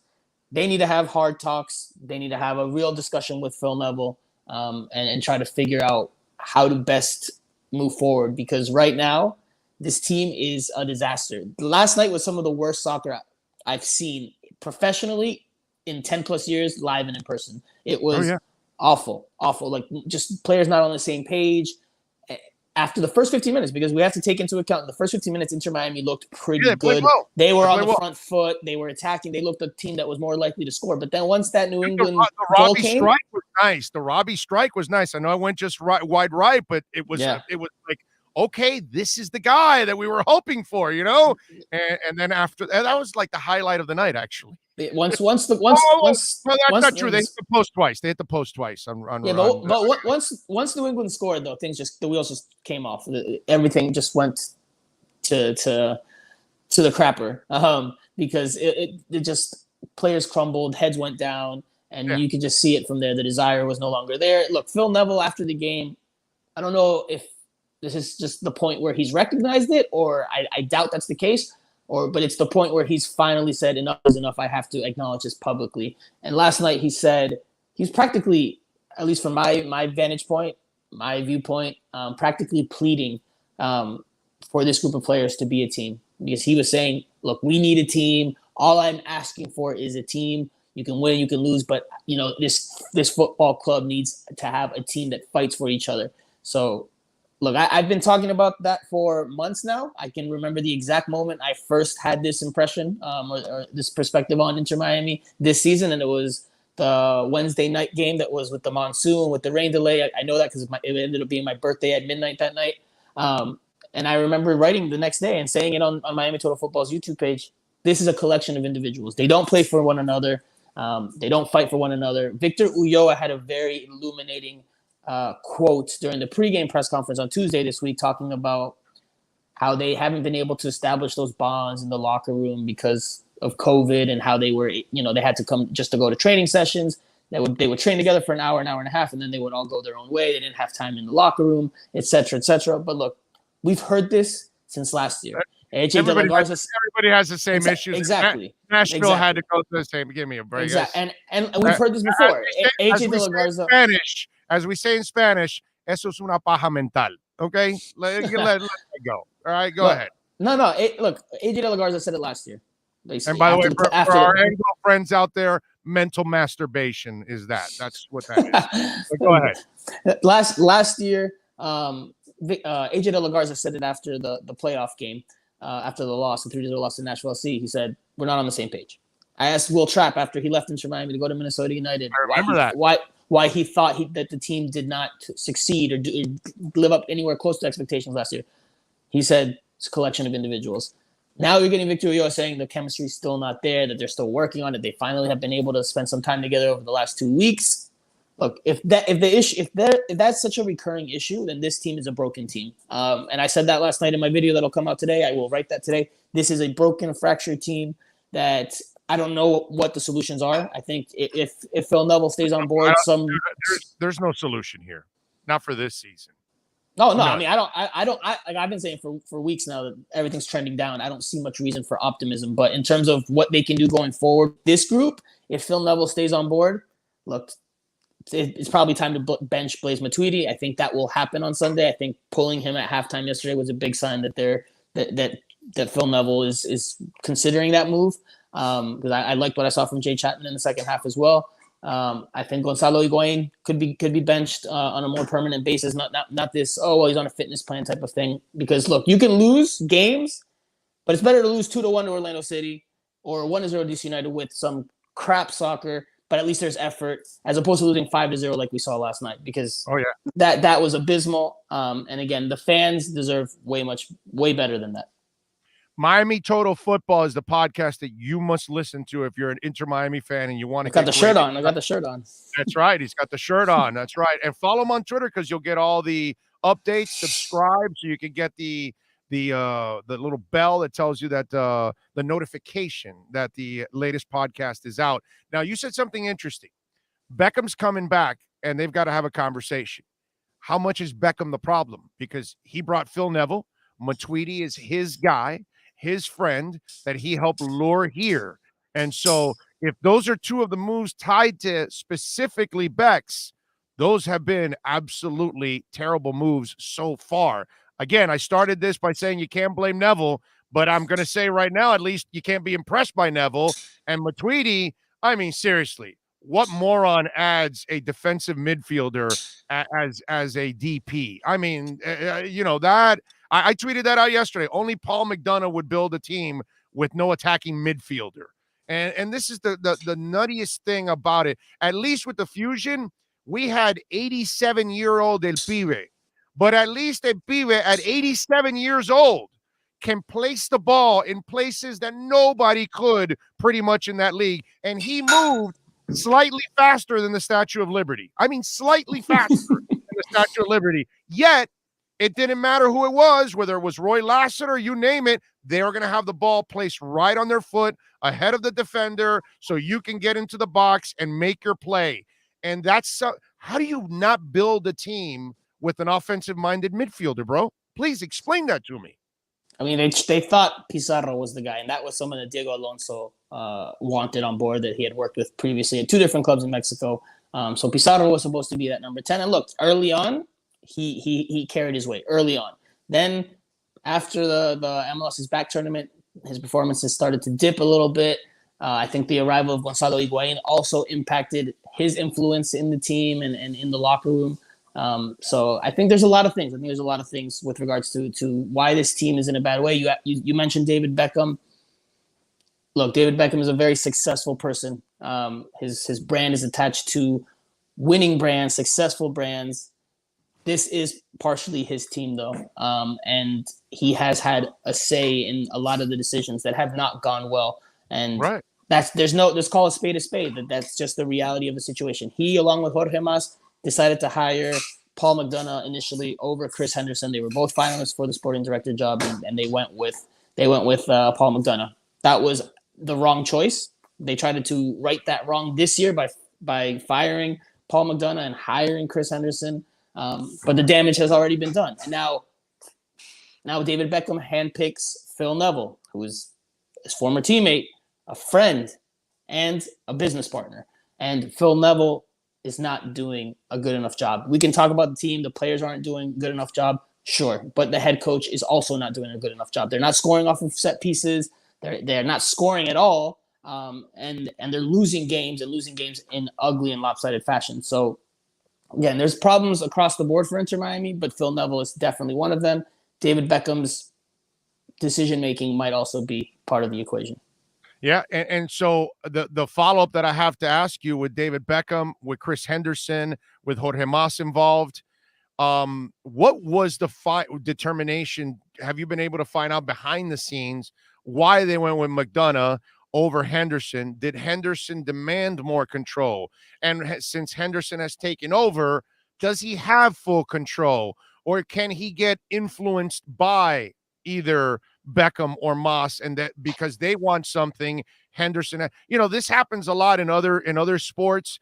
I don't follow the intricacies of the MLS as much, but I know if I'm Chris Henderson, I'm leaving Seattle and I'm going to Miami, I'm going to tell them, hey, yo, guys, I make the final call on personnel moves here, not anybody else. I understand you guys are the owners, but if I'm going to run the team, I want control. See, because I'm not convinced that Paul McDonough made every decision. As you mentioned, the coach had influence on Pizarro and stuff. So it gets to a point where if you're the GM and you're going to get blamed for everything like McDonough, did McDonough do all the decisions? Apparently not. Is Chris Henderson making all the decisions? Because if he isn't making all the decisions, well, then I know where Chris Henderson's going to end up. He's going to end up fired eventually. Because if other people are making the decisions, the GM always gets the blame in the end. And so how much control does Chris Henderson truly have? Because here's where I end my point. Chris Henderson has more experience and is more proven at building soccer teams than David Beckham, Jorge Mas, and everybody else in that franchise combined. He is better than they are at all of this. So why not allow him to have total control of personnel decisions? So that's a good question. It's a question that I raised when Chris Henderson initially took the job, because remember, he was hired simultaneously with Phil Neville. That was like a joint announcement that they made. They both had a joint press conference. So I have questions, and I don't have answers for you. Unfortunately, I don't have concrete answers for you, but I have questions as to how much authority Chris Henderson has in this team, because I don't think if he did a coaching search, if you gave Chris Henderson the start of the year an open slate and you said go find a head coach, I don't think he would have found or picked or come up to the conclusion that Phil Neville's the guy. That's a David Beckham. Dude, you and I know he would have picked an MLS guy. He would have found the best assistant coach out there, or he would have stolen somebody else's coach from them. That's what he would have done. Come on, bro. You got to get a guy. It's David Beckham's guy. Phil Neville is David Beckham's handpicked guy. Now, does Chris Henderson have the authority to say, "Hey, David, hey, Jorge, I think it's time we let Phil go"? Does he have that power, or is David, because he's involved, because it's someone he's close to, he has ties with? We're talking about Phil. Is he going to say, "Sure, yeah"?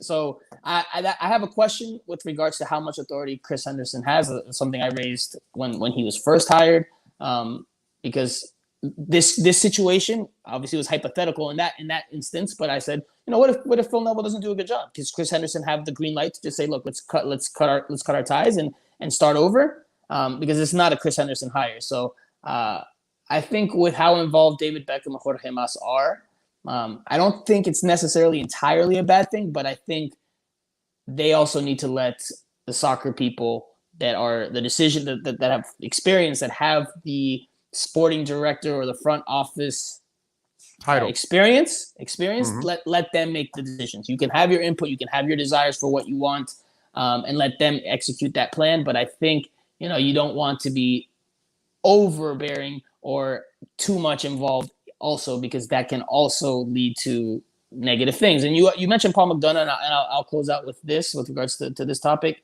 Last year at one point, Paul McDonough, during the beginning of the season, before the pandemic hit, he was talking about signing a number 9 and a central midfielder. And he wasn't looking at bigger names. He was looking at players that were a little bit younger, that aren't as flashy, good players, but not with the caliber or the careers of Gonzalo Higuain and Blaise Matuidi. Some point after Inter Miami started resuming training in June, that changed. And now it was, we need some stars. They started, there was reports of Willian and Luis Suarez, Edison Cavani. It changed. I don't think, and again, this is just what I think, I don't think Paul McDonough changed his approach or his mindset for how he wanted to build the team. I think that was instructed to him. Like, hey, look, we need a competitive team. We need players that are going to come in and make an impact, but we also need some big names because we have this, and this, whatever those things are, whether it's marketing off the field. Just look at his work in Atlanta, and it tells you that it's not the same. Sure. It's not his formula. It's not his formula. Right. So I think ownership probably was saying, hey, look, I don't know. Again, I don't know what the reasons were. I can surmise or speculate. Maybe financially, with the impact that COVID had on teams. Maybe Inter Miami is like, we need to recover some of this by investing in bigger name players that are going to draw us more attention or sell jerseys, et cetera, et cetera, et cetera. So again, we don't have concrete answers as to that, but along the way, Paul McDonough's mindset or approach changed. I imagine that came from his bosses, which are the owners. So there's a lot to chew on with this team. It's not just about the players and the coaches. Again, across the board, there needs to be some real honest reflection and assessment of what's going on. And they better reflect soon, because they're losing beat writers. Sun Sentinel already pulled a beat writer. So now you only have one paper that has a beat writer involved, and you. That's it. It's you two, and that's it. They lost Kobe. They moved him to the University of Miami, and they didn't replace Kobe with somebody else now. And then the other thing last night, the stands. They were as empty as you've seen, and South Florida. I know South Florida very well. It's going to get hotter now over the next couple of months. You will see less and less people show up to games, because you and I know, dude, you got to entertain, you got to win. You don't have to win a title in this town, but you have to prove to people that you can actually try to compete and entertain. And unfortunately, they're not competitive. They don't entertain. I tweeted out last night, they're more frustrating to watch than the crypto market the last 3 months. I mean, that's how bad it's been watching Inter Miami right now. So that's the other thing, dude, that they're stepping into the apathy zone. And that's where the Marlins have been stuck in that purgatory for years. And it's not because the Marlins haven't tried to compete in forever. So that's a whole different ballgame. I know George wants to compete, but unfortunately, they're making all the right decisions. But unfortunately, on the flip side, they're losing the PR battle in a big time way. And last night in the stands, it was clear, dude. I mean, it was empty.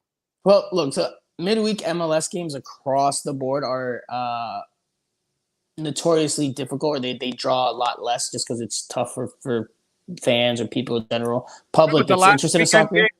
The last weekend game, for sure. Yeah. Listen. There's also, I've covered MLS for a long time. I've seen a lot of expansion teams. There's a big excitement, a big wave. It's something new, something exciting in town, the shiny new toy. So people go into it. You need to win to keep as much of those people still engaged going forward after year 2, year 3. Because if you don't, well, naturally there's going to be people like, all right, well, I already saw it. Okay, I don't need to buy season tickets anymore. Or, all right, well, I'll just go to a game here every now and then. And people just become a little bit indifferent just in general. Now, if you lose on top of that, then you're really going to hurt yourself. You saw people booing. You saw people heading for the exit doors early. Yet it's not the first time we've seen that this season. They need to figure it out. And look, again, there's a lot we can chew on, a lot we can dissect. I can imagine Jorge Mas and Jose Mas sitting there in the stadium, seeing pissed. what's happening around them. They're pissed. You know, they probably want answers of what's going on. And they probably want to make decisions. But again, David Beckham is also involved. Phil Neville's David Beckham's guy. Can they just say, hey, we want to get rid of Phil? Is he going to sign off on that? I mean, probably not. Again, we don't know if they want to get rid of Phil. But if they did want to, is it just as easy as them making that call, or is it a longer or bigger talk with David Beckham? So the state of the team's not good. There's more questions than answers, not only about the present but the future and the direction of this franchise. So, by the way, how about a couple of co-owners saying we want out, we're done? Yeah, that's what's reportedly happening behind the scenes. Not entirely surprised by that because we haven't seen Marcelo Claude in a long time. So. Yeah, and so what do you hear? What is it? Was he unhappy with something? Did he want to give some input? What's the, because it's not just him, it's the other gentleman too that's also wanting out. So I think there was a deal where Moss would buy both of them out, which is a lot more money that he's got to spend. I mean, the man's had to pay for that stadium. He's overpaid for this payroll, which I mean is crazy. Is this the third highest paid team or first highest paid team in the league? It's the team with the biggest salary in MLS. Look, according to the report from The Athletic, there's been a difference of opinion, not seeing eye to eye, Jorge Mas and Marcelo Claude. I haven't heard details as to what's happened there, but again, if you look at the bigger picture, or you take a step back and look at everything that's happened, Marcelo Claude was the guy that was David Beckham's right-hand man initially, going to Miami Heat games together as far back as 2014 during the Big Three era. You can see pictures of Claude and Beckham at American Airlines Arena, or what was formerly known as American Airlines Arena, and LeBron coming over to shake David's hand. And they were in it together. But along the way, they needed more local ownership with more ties locally, as well as maybe more financial backbone. And that's where Jorge Mas came into play. And obviously, if you're footing a lot of the bill, you're going to have a big say in what you want out of the team and what's going on. So maybe Jorge Mas saw the team in a different light than Marcelo did, and they just didn't agree. And Marcelo has obviously taken a step back because he's not the biggest investor. So I think it's probably along the lines of something like that. But again, I don't know all the details. I talked about this 2 weeks ago on the show. I think what's happening with Jorge Mas, unfortunately, is the same thing that happened to Steven Ross. It's the same thing that happened to Vinny Viola and Doug Sifu with the Panthers. They all took over something new that they didn't know about, and those two other guys made a ton of mistakes. The Panthers finally fired Dale Talon after several years, and they brought in a new GM that obviously really changed the culture and the team, and they had a lot of success this year. Steven Ross, kept Parcells around, extended Philbin, and he did all kinds of stupid shit. And then finally, he hired Chris Greer instead of all these other clowns that he had in the past, and now things are turning around. I think those two owners have figured things out. I think Moss is a new owner and a new owner of a new business. When you get into a new business, you make all kinds of mistakes, unfortunately. And right now, Moss is making his share of mistakes. I still think in the end, he'll figure it out and he'll win because he's so damn determined. But unfortunately, he's going through the same thing some of our prior owners here that we currently have. And it's kind of normal, man. When it's guys that have never done this before or anybody that opens up a new business, you're going to make all kinds of mistakes. And I think that's what's happening right now with Moss. Yeah, I agree. I think, he's still fairly new to the sport, as well as the business. This side, this owning a sports team. So, right. He's a successful businessman, has a lot of money. But in terms of soccer and running a team and running in the soccer business, very new to all that. I'm sure he's learning a lot, especially has learned a lot over the last year and a half plus. So there's growing pains there. But again, like I'll reiterate what I've said before, there need to be some hard looks in the mirror and some hard discussions across the board for this team to right its wrongs and at least get the ship back on track, because right now it's a sinking ship. Obviously I focus more on the field, the X's and O's and the 90 minutes there, but it all matters. It all influences what happens there in front of our eyes. So everything across the board, from ownership to coaching to players, everything needs to be looked at in terms of, are we doing the right things here? Are we making the right decisions? And the only thing I would correct you on for this season, it's a sunken ship. It ain't sinking. It's sunk already. It is pretty much done. When is the next Miami Total Football podcast? Tell the folks out there. So I'm trying to pin down those details now because Inter Miami again plays on Sunday. So we want to get something up before Sunday to reflect on Wednesday night in detail, as well as preview what's to come. We're trying to figure out if it's going to be recorded tonight or tomorrow. Probably going to try to do it tonight so it can be out for the weekend, so that people can have something to listen to on Friday, because I know once Friday night hits in South Florida, people are out, they're doing their family stuff or they're going out and enjoying the nightlife. So a bit tougher to do. I think tomorrow will also be difficult because Inter Miami is supposed to have availability during the day, so might be tough to find some time to record. So I think tonight recording, tomorrow release would probably be best, but I'm still trying to pinpoint that. But there'll be a pod no matter what. That's why you have to subscribe to Miami Total Football so you can get the notification. Yeah, it's free. So that way, when he does record it and it drops, you get the notification and you can listen to it and hear about the mess that is Inter Miami CF. All right, follow him on Twitter. You see his Twitter handle right there at Franco Panizo. Franco, as always, great stuff, my brother. I appreciate you big time. Thanks for having me on, bro. We'll talk again soon. Thank you, my brother. You be good. There you go, Franco Panizo. Give me 30 seconds. Starting in August, longtime Miami Heat insider Ira Winderman joins the Big O Radio Show. Ira will give insight twice a week on your favorite NBA team. Heat fans get the information you crave from one of the best in the business. From weekly appearances to breaking news, join Ira Winderman exclusively on the Big O Show. Found on most platforms. All right, we are back. Appreciate all of you keeping it locked here as always. Herman says, guys, I wonder who the hell dislikes Big O Show. He does it every day. Ha ha. Might it be? That's cruel. I'm not going to even say. Oh, that's just wrong. Hey, listen, man. I mean, everybody's not going to agree with us. You know what I'm saying? Who knows? Maybe it's somebody from the Inter Miami team that hit it. I have no idea.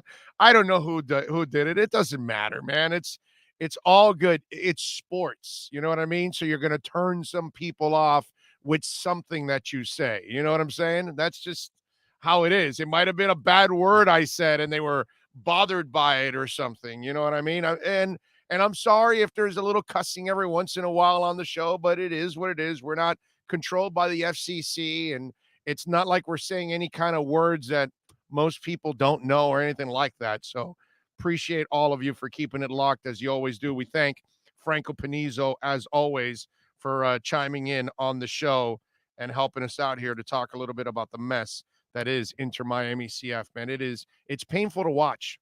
It's painful to watch. I mean, 5-0 yesterday. That was, like I said, listen, the Fusion were never this bad. It's so discombobulated. And listen, I'm a Jorge Mas fan. Now, I got to do a talk show, and I'm going to call things like I see it, okay? And nobody in that organization can disagree with me. If they do, they're lying to themselves, okay? The team's a mess. There's no chemistry. It's an overpaid team. It's got the highest payroll, and they're the worst team in the damn league. That's embarrassing, dude. You know, does the GM really have all the power? You know, and as much as you like David Beckham, we got to admit, David Beckham hasn't really helped out this team. His decisions have been terrible. And like I said before, if you're going to hire a general manager, because we saw this with the Dolphins, right? Stephen Ross fell in love with Ndamukong Suh, so him and Tannenbaum had to have him. And that's what you get for listening to Stephen Ross. Stephen Ross loved Adam Gase, and he loved Joe Philbin. That's what you get for listening to Stephen Ross. Stephen Ross had nothing to do with the hiring of Flo. That was all on Grier. Period. End of story. And look at the results. Hell of an enormous difference from that freaking clown, Philbin, and you watch Flo. I mean, Flo is a man's man, dude. He knows how to coach men. He knows how to get the most out of these guys. Joe Philbin was a weak, flimsy-ass dude that couldn't run anything. How the hell? What vibe gave you from Joe Philbin that he was going to be a leader of men? That's the problem. You can't have the owners making decisions. The owners make decisions, you're screwed. Ex-players that think they're GMs make decisions, you're screwed. Okay? The history of sports, period, is littered with ex-players that are freaking failures as head coaches and front office executives. Filled. It's like 98% failure. Once in a while, you'll get a Jerry West. Once in a while, you'll get an Ozzie Newsome. You know what I mean? Once in a blue moon, you'll get an ex-player that just is actually really great at being an executive. But more often than not, ex-players suck at being an executive. Ex-players suck as being coaches. It's happened a ton also, failing. So this is nothing new here. And so the question is, if you're going to hire Chris Henderson, well, then let him make all the decisions. But if other people are chiming in, then this is what you get. And Franco just told you that, where he talked to McDonough. At one point, McDonough was looking for young players, and then all of a sudden they went with old veteran players. And the problem, we've also had this, we have this stupid drug in our heads. Oh, no, we're going to go get Messi, and we're going to go get Cavani, and and you're going to get all those guys in their mid-30s to late 30s. And when they get to this league, which is much more physical, they're not going to dominate it like they thought they would. Happens all the freaking time. There's a bunch of international players that come over here and they think they're going to dominate, and they don't, because it's a physical league. It's a different league. So, you got to get people that know what the hell they're doing to run your franchises and get the hell out of the way. Let the people that know the business run it. The people that don't know the players, then all you're going to do is screw everything up. And that's kind of what's happened behind the scenes. That's what it tells me, is that there's too many chefs in the kitchen, right? That saying, right? Too many chiefs, too little Indians, whichever analogy you want to use, all that kind of stuff. That's your problem right now. Okay? Just terrible, man. It's terrible. It's embarrassing to watch. They'll figure it out, but unfortunately, we got to go through a lot of pain. But eventually they'll learn, man. Mas wasn't. It's just like Stephen Ross, super successful in businesses. So is Vinny Viola and Doug Sifu, super successful in businesses. This is all new to them. They all have failures, right? And then eventually the light comes on and they figure it out and they make the right decision and the team gets on track. That's because eventually they'll figure it out. And eventually Jorge Mas will figure it out. Okay? But this is their second year and it's, man, headed for some ugly, ugly stuff. Speaking of ugly, let's talk about Jerry Jones. Okay? And I say that because, he's old and decrepit. He's about 80 years old. I think he's going to be 79, I think I saw, which I'm having fun with Jerry. But Jerry came out with his diapers and actually made one hell of a declaration finally. And I want to give him credit. Now, listen, Jerry's still a clown. His team is still a clown show. Okay, it's America's clown show. It's not really America's team. It's America's clown show is what they are, right? But he was talking a little bit about the Jimmy Johnson thing. And he said he's a great coach, and I'm proud to have him as a friend and proud to have the times we had. We just had a great experience. Then Jones, choking back the tears, said that it was his own fault that things didn't work out with Johnson. He says, I've never been able to know why I effed it up. I got to give Jerry, look, even though I have, little to no respect for Jerry Jones, because I think he's been again, talking about owners getting in the way, right? I was just talking about that. And that's been the problem, that he's gotten in the way too much and still gets in the way too much. He needs to shut the hell up and get the hell out of the way and just don't talk, man, and let football people run the team, and that's it. But he's got to have the spotlight, and he's got to listen, as long as he continues to have his daily press conference and after games and all that, nobody is ever going to have solid footing on that team as a head coach, because everybody's going to know who's in charge all the time, and it's Jerry. So they're going to go to Jerry instead of the coach. It's a disaster. But anyway, I got to give him at least a little credit, a little love for finally admitting that he was the idiot. Right? I mean, Jimmy built you a monster. You were on a roll. Shut the hell up, dude. Enjoy the ride. But because he's so egotistical and he wants people to give him credit for the championship. Like he won it, like he designed the team. He put it together. When it was all Jimmy, all 3 championships. Barry Switzer doesn't count. He didn't win no championship. That was Jimmy's assistant coaches and Jimmy's players, man, and Jimmy's culture that was in place. And at that time, there was no cap, so you could take advantage of it. I mean, it was incredibly stupid on his part to ruin something like that. That's like telling the modern-day Vince Lombardi, get the hell out of here. Because kind of that's what he was at that moment. I mean, if he produced 3 titles for you, dude, that's pretty nasty. And you don't even know, could you have won a 4th and a 5th title with that team? Maybe. As dominant as that team was, with the kind of talent that team had, and the way they played for Johnson, come on, man. But I give him credit. It took him 400 years to finally admit it, that he was a complete moron. A selfish moron, by the way. That's even worse. Not only are you stupid, but you're selfish and stupid. Egotistical. Maniacal. Just crazy. But Jerry, I give you credit at least. At least you finally admit it. Why? Because you have failed for 20-something years after that. Because now you realize what Jimmy did at that moment, even though it was the non-salary cap era, which it would have been harder during the salary cap era to keep everybody together and keep things going, as all of you know that. But still, at that time, those were the rules, and Jimmy did a great job of putting together a team, a defense, a great quarterback, a great offense, Hall of Fame quarterback, Hall of Fame wide receiver, Hall of Fame running back, Hall of Fame offensive line. I mean, it's pretty impressive what they were able to put together.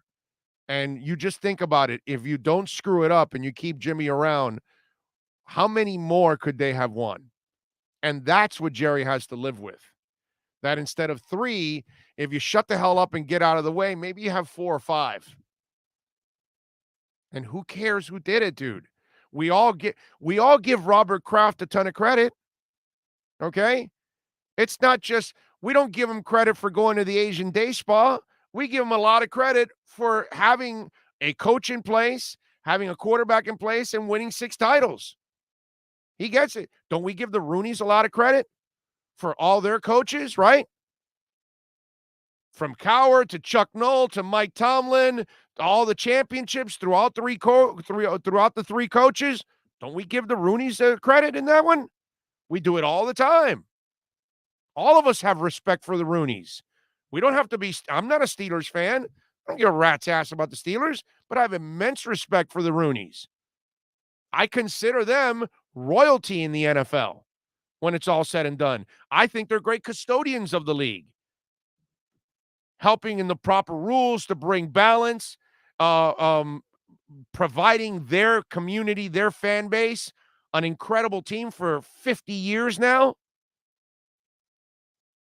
I mean, don't we always give every owner that is a winning owner, they don't have to run the team for us to give them credit, man.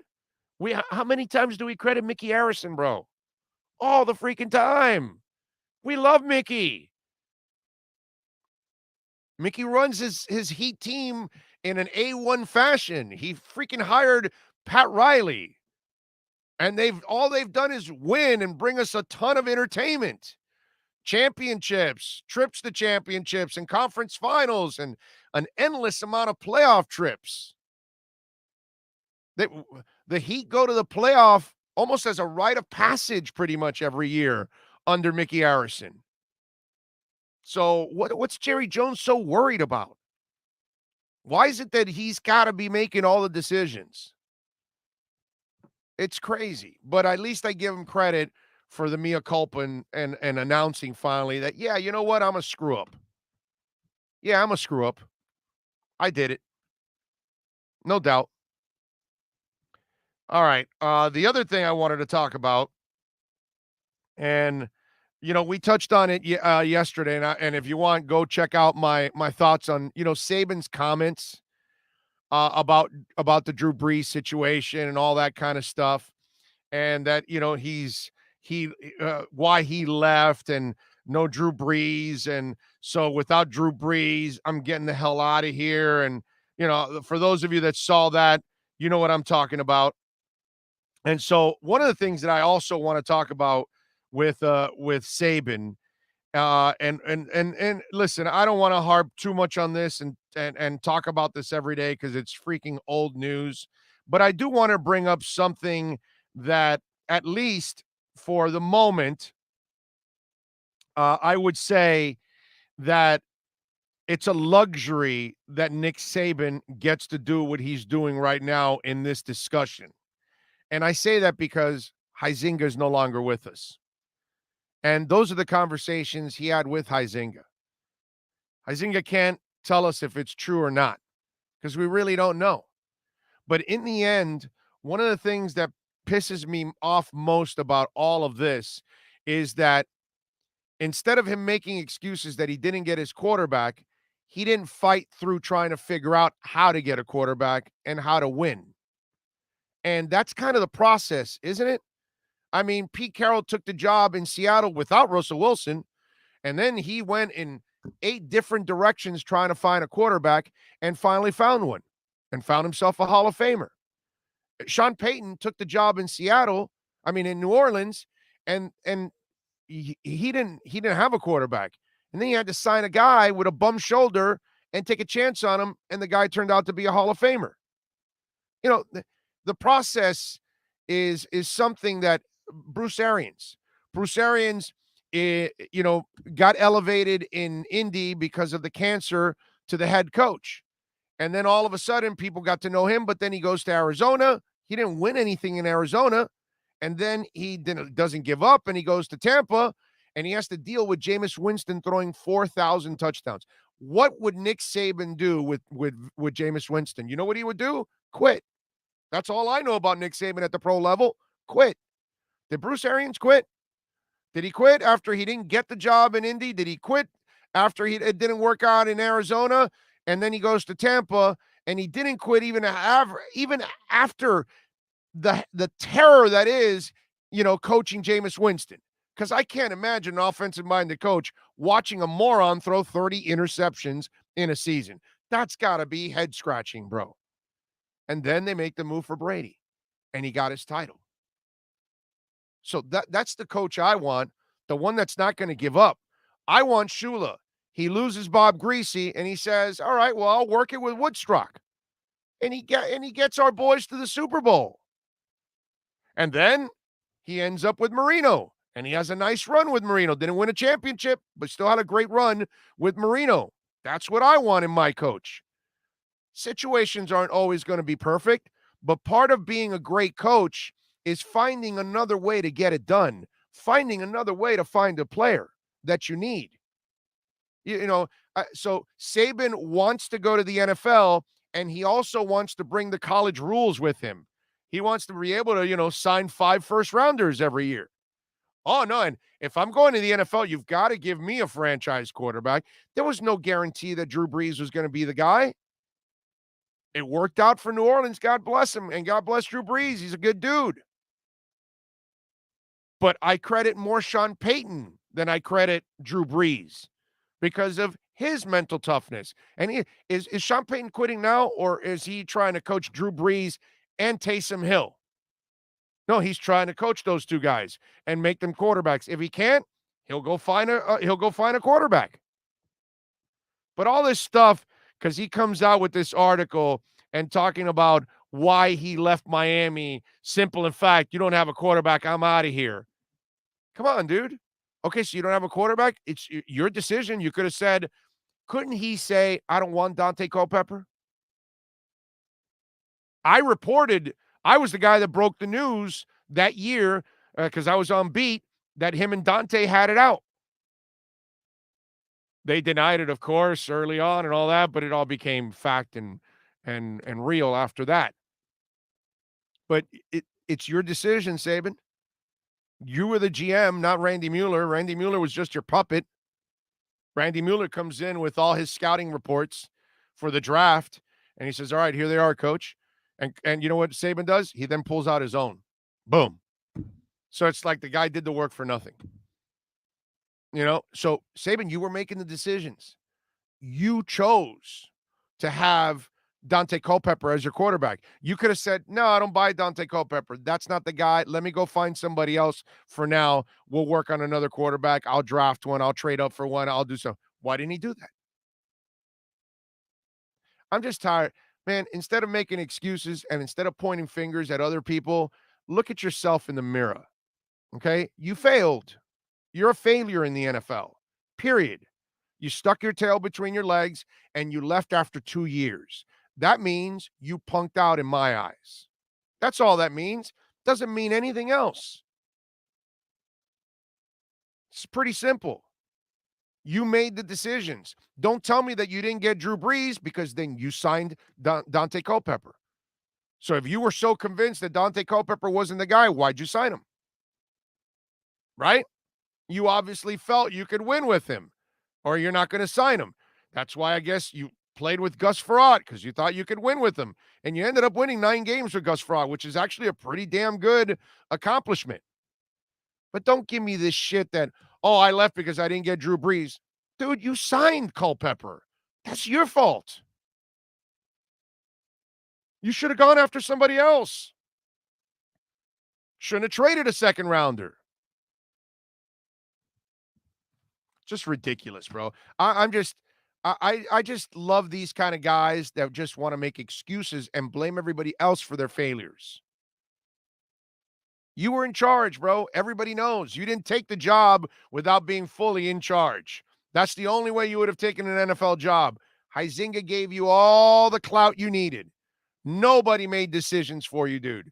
They got you a bubble. You decided for that bubble to explode by quitting after the second year and racing off to college, because that's how your materialistic attitude and everything works. It works with kids because you can threaten them.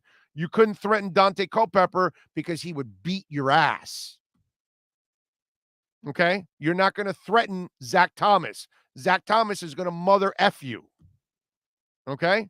Those are the things that happen behind the scenes.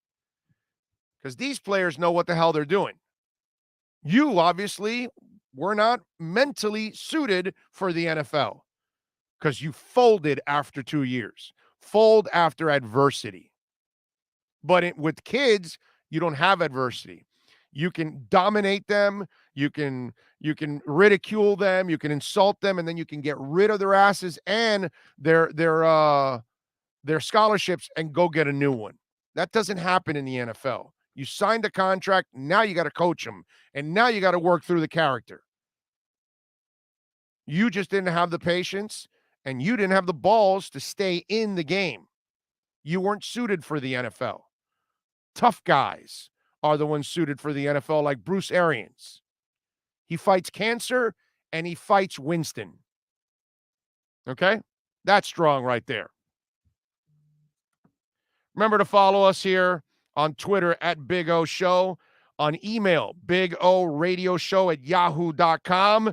Don't forget to hit the hell out of that like button. Please smash that like button. Very important to smash that like button, whether you're listening to the podcast, watching it on YouTube. Please smash the like button and share the link. Whether it's the podcast, whether it's YouTube, send it to a friend. Invite them to join our family. And remember, of course, another way to support us is on Cash App and Venmo. Cash App or Venmo, Cash Big O Show. That's Cash Big O Show. And Dougie Fresh sends one in on the Super Chat. He says, Saban's failure as an NFL head coach is inability to work with grown men. Saban is more bully than genius. Right. And that works with kids. You can be a bully with kids. Big O, I remember when Nick Saban kept saying, I'm not going anywhere. Remember? I'm not going to be the Alabama coach. Not going to be the Alabama coach. Not going to be the Alabama coach. I think we have that one here of Saban saying that he's not going to be the Alabama coach. I'm pretty sure. Got to look it up here, but I can bring you guys back to what's that called? Bring you back to the memories of Nick Saban saying, I'm not going to be the Alabama coach. Remember that. Let's see where we at. Okay, there we go. I know you said Saturday after the game that the plan was to play two at some point in the first half. Is that still the same plan this week? This is not the one. This is not the one. Sorry. I will try to find it while we're talking and having some fun here with it. But I have Saban talking about not being the Alabama coach. It's a classic. It's one that will live forever, and we will always have it here with us, locked and loaded, so we can always share it with you guys. I know I have it somewhere around here, man. I just got to find it. It's a little bit of a mission when you've got to let's see. Here we go. I think I got it now. Let's see. Oh, we have a lot of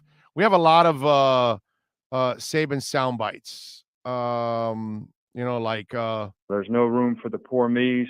No, the poor me's. No room for it, huh? This is not a dangerous game. No, it's not. Okay. There's a salary cap on players, but there's really not a salary cap on coaches. Okay. All right. Okay. I know I have it here somewhere, but I'll find it for you guys somehow. But yes, I still have it. That's a Dave Hyde. That's a Dave Hyde question, by the way. For those of you that don't know, you got to give Dave Hyde the credit. He's the one that asked the question and was pushing him, and eventually he gave in and snapped. Can we earn it to get there? No. That's the question. That's the things we need to focus on. That's what we need to do. Sure. Okay. And that's some chicken scratch. Yes, it is. Yes. So there you go. I'll try to find it if I have it somewhere. I don't know what I have it labeled. I tried to see if it's not going to be the Alabama coach. So I started with not, but I have not found that one right there. So I am sorry about that. But anyway, I'm not going to keep screwing around with this, but I will try to find it for you guys maybe down the line. Bro, I pop into the show 8 to minutes at a time, and every time I learn something. Coño, Tremendo show. Oh, well, thank you, DJ Gallagher. Very nice. That is too kind of you, sir. Alex Diaz, by the way, I saw where you said earlier, and I don't know if you saw my response, that you're getting tired of all these Deshaun Watson rumors, and I told you don't get into crypto. You could, Alex, you couldn't deal with the hell of crypto every day. Which, by the way, crypto's bounced back a little bit, which is nice. Definitely nice. Nick made Manuel Wright cry. Yes, he did. Yeah, the classic Saban line is the one I'm not going to be. Yes, I know. I have it. I know that I do have it, but I don't know where the hell it is.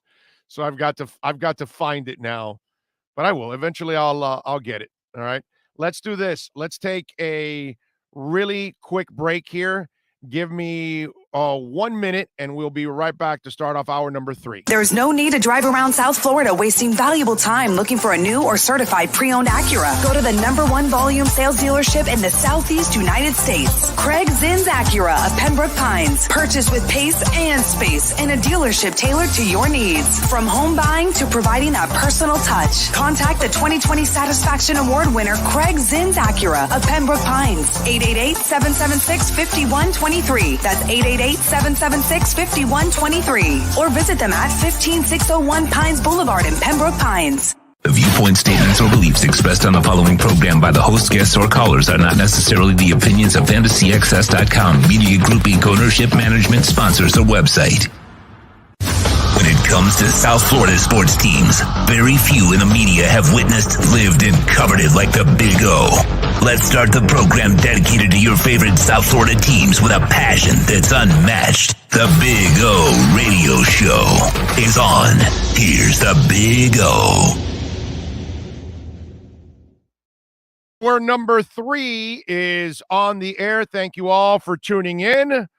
I'm sure also Nick Saban is happy, right? Coach, in talking about the future of the team, you are the focal point of this team. Are you willing to entertain Alabama's offer? That's not. I think we're talking about this press conference is about our football team right now. And if there's something new to report, it'll certainly get reported. And I'm committed to doing my job well here because this is my job, and that's what I've done all day today. And that's what I will continue to do. Alabama did make an offer. Excuse me. You know, he set some guidelines. There are a lot of other people here, and we don't want the press conference hijacked. There are a lot of people want to know about our players. I appreciate it for the that. Harvey Green. I already answered the question. It's already been answered. I don't want you guys to lose your opportunity to ask your questions about the team and the players. Thank you. There you go. So that was one. And then there was a report up on NFL.com again about Alabama and you. You know, I have no other comments to make about that. I mean, I don't know how many times I got to respond to rumor and innuendo. I have no control of it. I've stated what my intentions are, and they really haven't changed. So I don't know what the issue is, and I don't know why people keep asking about it. What they talk about over there is their business, but what's happening here is my business and our business, and that's what we're focused on, and that's what I'm committed to doing. I don't know how else I can say it, guys. I've said it 3 different occasions, and I don't know how else I can say it. And I don't know why you keep asking. I don't control what people say. I don't control what people put on .com or anything else. So I'm just telling you there's no significance, in my opinion, about this, about me, about any interest that I have in anything other than being the coach here. Why don't you just say I'm not going to be the Alabama coach? I think I just said that. Did I not say that? Why didn't I say that? Well, you didn't say it in those words. Well, then I guess I have to say it. I'm not going to be the Alabama coach. What? I shouldn't even have to comment on this. I think I've said this over and over and over again. Coach, would you at least admit that it's kind of strange that it's taken them this long to find their replacement for Mike Shula? No, I don't know. You know what, guys? They handle their business. It's none of my business. It really isn't. You have experience in seeing job orders before, so I mean. Yeah, and there's rumors and innuendo all the time. So what they do with their position is their business. Now, by the way, Dave Hyde asked the first couple questions, and then that was Len Martez, my boy, who's out on the West Coast, following up with that after that. So, because nobody ever mentions Len Martez on the follow-ups. Everybody always mentions Dave Hyde, but obviously I have the whole soundbite and everything because I was there and all that good stuff. But, so it's just, Saban being Saban. I'm just tired of excuses, dude. You failed, bro. You failed. Stop making excuses. You're the one that hired Culpepper. You bought Culpepper. That's you traded for Culpepper. So you made that mistake, not anybody else. So if you didn't get Drew Brees, which you didn't even know how that was going to work out. Oh, he says, I went to go see James Andrews and he cleared him, but then our doctors didn't. So yeah, let's just throw the Dolphins doctors under the bus. The problem is, and here's something that a lot of people don't know about this. Aaron Brooks had a rotator cuff injury also. It was similar, not exactly like Drew Brees's. It was a little different, but their doctors also had experience because they had traded for Aaron Brooks from Green Bay. Ron Wolf at one moment, he had Brett Favre. He traded Aaron Brooks to New Orleans and Mark Brunell to Jacksonville. Brunell for a 5th rounder, Aaron Brooks for a 4th rounder. He then the following year drafted Tim Hasselbeck, by the way. But anyway, so Aaron Brooks played for New Orleans, and he was a decent quarterback. Very athletic kid. He had a whip for an arm, dude. But he suffered a shoulder injury. And they had to surgically repair that shoulder. So, and there was questions whether he could make it back, and he was able to make it back. But the doctors there had experience in that and bringing it back. It wasn't something that was normal. It's not something that happened a lot in the NFL, throughout its time. It was just something that it was early on in these kind of medical breakthroughs. Normally these kind of things would end your career. They figured it out. So then when the Drew Brees thing was happening between Miami and New Orleans, well, Miami didn't feel as comfortable because they had never been through a shoulder for a quarterback in the rotator cuff. Whereas New Orleans had more confidence in that because they already had experience with Aaron Brooks. This is something nobody talks about. You know what I mean? But that's the reality of one franchise and the other. So there were technical issues and decisions behind it that why maybe New Orleans was willing more to take a chance than Miami. And okay, that's fine. It happens. But it's still up to you. You know what I mean? You can make a left turn and avoid the traffic, right? But if you make the right turn and you see a bunch of cars and then you get stuck in traffic, well, then you chose to make that right turn. You chose to go through the traffic. Don't bitch now that you're stuck in it for an hour. Well, you chose the knee of Dante Culpepper. You could have said no to the knee, right? But no, of course, nobody talks about that. Saban's not going to talk about that. Enough of the phoniness, please. Okay? I just, I get tired of it, bro. Big O, did you see a Marlins player sent Leo Messi his jersey? Oh, that's nice. No, I did not see that. I did not see it. Messi's not joining this mess. Okay? It's like the Heat zombie thing that we have. We have kind of an Inter Miami zombie thing too going on, right? Inter Miami fans think they're going to buy every player, and they think every great player wants to come here. Yeah, if things are going well, do you think they want to join this mess now? You think Messi wants to join this mess? You think Messi wants to be in the middle of this mess? You think that's how he wants to end his career? No. No, that's the other thing that we got to now start moving on. Until Inter Miami creates a sexy environment, they're not going to be able to land one of those elite players. And if you land one of those elite players, he's going to be like Higuain. He's going to be all frustrated because there's nothing around him. So they got to do that. A Saints player tweeted that Saints CB roster included X and said something like, we're going to kill him. Well, maybe. Then they're going to give up a lot to get X, which go for it, baby. Let's go. Bring it on. Ian from Brooklyn, thank you, sir, for your Cash App. I appreciate you, sir. Thank you. Great way to support the show, Cash App or Venmo. And the address is Cash Big O Show. That's Cash Big O Show. Ian, thank you, sir, for your support. I appreciate you immensely. Let's see. Marino's Goat said, got some bad X news. I don't find it so bad. If they do trade him and they get a bunch of picks, I'm sorry. I'm not the guy that's going to freak out for all this stuff that happens with X. I'm just not. I feel like the Dolphins have a front office. And unlike Saban, they'll figure a way to get it done. That's what Flo does, right?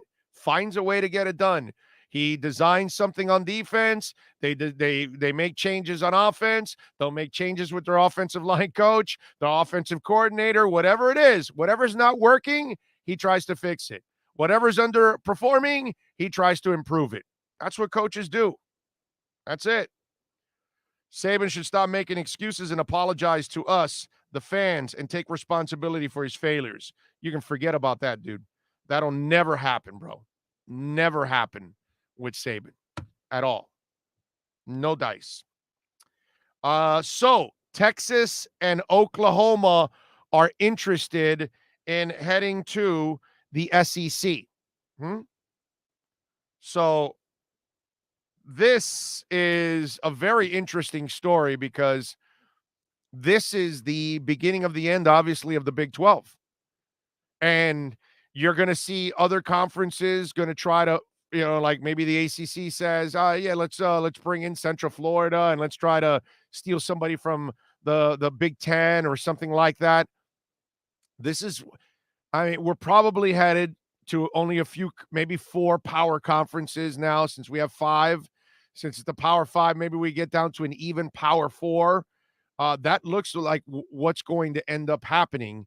Or the Big 12 is only going to get weaker.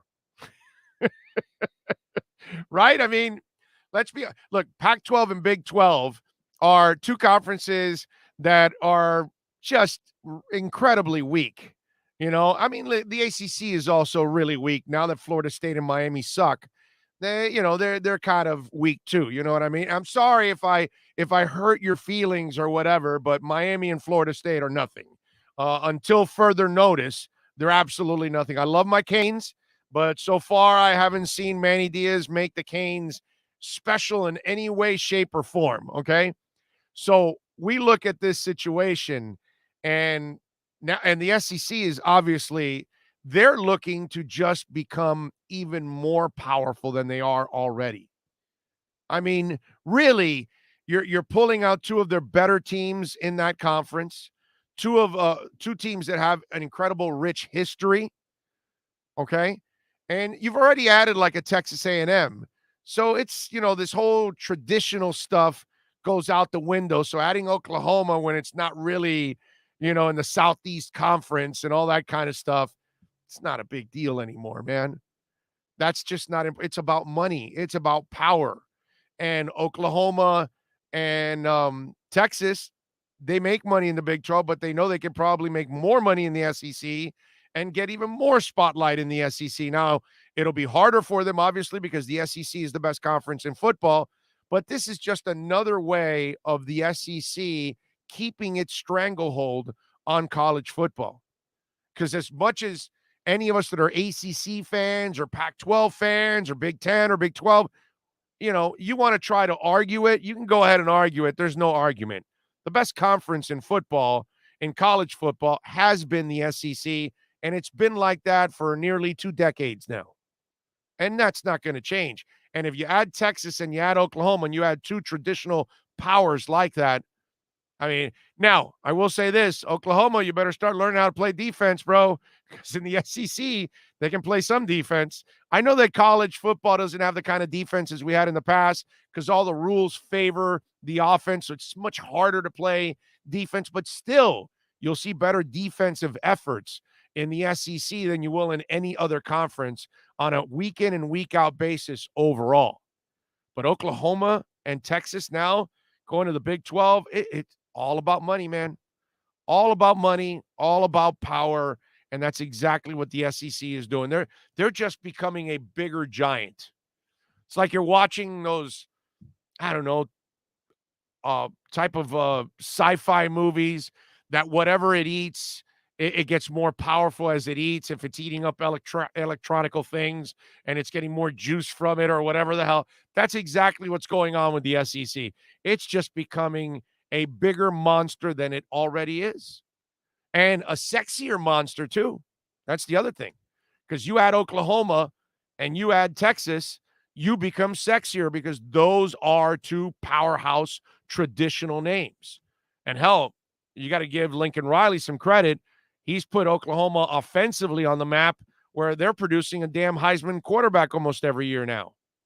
They just picked up a kid. I think I just read a really highly touted quarterback also to join the Sooners.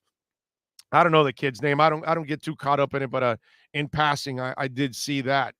But this is scary stuff, man. Scary stuff.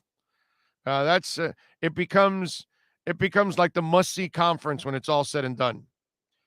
Jose says, unless you give something Miami can't resist, X is not leaving Miami. They hold all the cards. Jose, X is leaving Miami. Okay? Just be prepared, dude. It's going to happen. If it doesn't happen now, it'll happen after the end of the season, which I think that's when it happens. Now, what I would like you to do, if you did not catch our interview, I think it was, let me look here. I think it was 3 days ago, right? 3 days ago it was. Larry Holder joined us, and Larry is the beat writer for the Saints. So I wanted to bring him on because obviously there's been a lot of talk. And go listen to that interview. It's a great interview. Larry had some great insight, but one of the nuggets he added in all of this is that he thinks the Saints are the one team that could be desperate enough to make the move for X before this season starts. Because my discussion or my argument to the whole point is the cap hit is significantly less after this season. So I'm thinking they're going to hold on to him one more year. He's going to have to play because if he wants to make his $12 million, he has to play. So he'll make his money, and at the end of the year, they will then, with 2 years under the belt, he's healthy, hopefully. He has another good season, hopefully. He doesn't have any off-the-field issues, hopefully. And then they trade him, and then that way they know where everybody stands draft-wise because the season's done. You know what I'm saying? But Larry goes, they are so desperate for a cornerback, and Latimer has been good, and then he has some of the down moments. So maybe they're not so sure about giving him the contract, and they'd rather trade for X with the contract in place, give him a couple more guarantees, and let Latimer go the following, at the end of the season, and then draft another kid to put opposite of X. Maybe that's what they do. I don't know. But the strange part to me is, and Larry felt like the Saints are, the ceiling is 10 wins. I just don't feel you win 10 games with those quarterbacks. I just don't. I have a hard time believing that. That's the only thing. That's why if I'm the Saints, why would I make this move when I'm going to acquire X, I'm going to put all my eggs in that basket, and I'm risking it when I really don't have a Super Bowl caliber team? That's what if I'm trading for X, it's because I'm an X away from a Super Bowl, right? If I'm a team, I don't believe the Saints are an X away from the Super Bowl because I don't believe the Saints have a quarterback. I don't believe in Jameis Winston, and I certainly don't believe in Taysom Hill. I don't believe a gadget quarterback is going to carry you all the way to a Super Bowl and win it. I'm sorry. Your team is going to have to be so incredibly dominant, and the Saints are good, but they're not incredibly dominant. Now, I'm not going to go there. So that's my problem. Listen to that interview with Larry Holder. Go back and check that one out. We did it earlier this week. Really, really good interview. Really, really good insight from Larry Holder here, talking a little bit about it. Giovanni says, X is a great playmaker, but if my man's going to be acting selfish, he can go. I root for the name on the front of the jersey, not the name on the back. I'm with you, bro. And like I said to other callers throughout this week, didn't they get rid of Minka and everybody, not everybody, but a bunch of you panicked? Oh my God, they're trading away Minka. Oh my God, they're trading away Laramie Tunsil. They can't win. Well, they won 10 games last year without those two guys, right? Without X, the first year, their defense got better and better and better, and they won the biggest game in their 2-year history under Flo was the last game of the first season in New England without X against the best quarterback in the NFL. The best quarterback in NFL history could not beat that defense and get them into the playoffs. Get into the bye week. They ended up in the wild card round, and thanks to that defense, without X, That started the beginning of the end of the dynasty. Without X. I think the Dolphins have a great front office and a great coaching staff, and they will figure things out, man. And if they trade him, they'll figure out another way to be great. That's all. That's the way I look at it, man. So we'll find out if everything ends up working out for the Miami Dolphins. What else do we have to talk about? Did you guys see Suzy Cortez?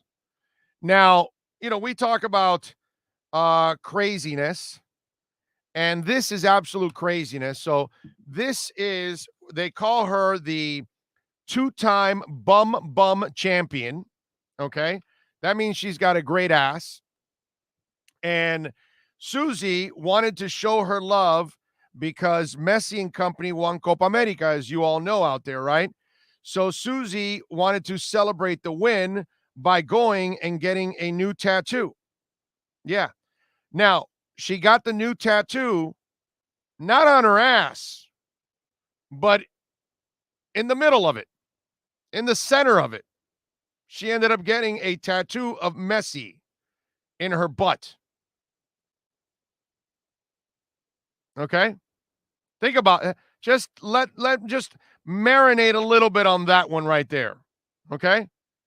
A tattoo on the butt. Now, I don't have any tattoos, but I hear tattoos hurt.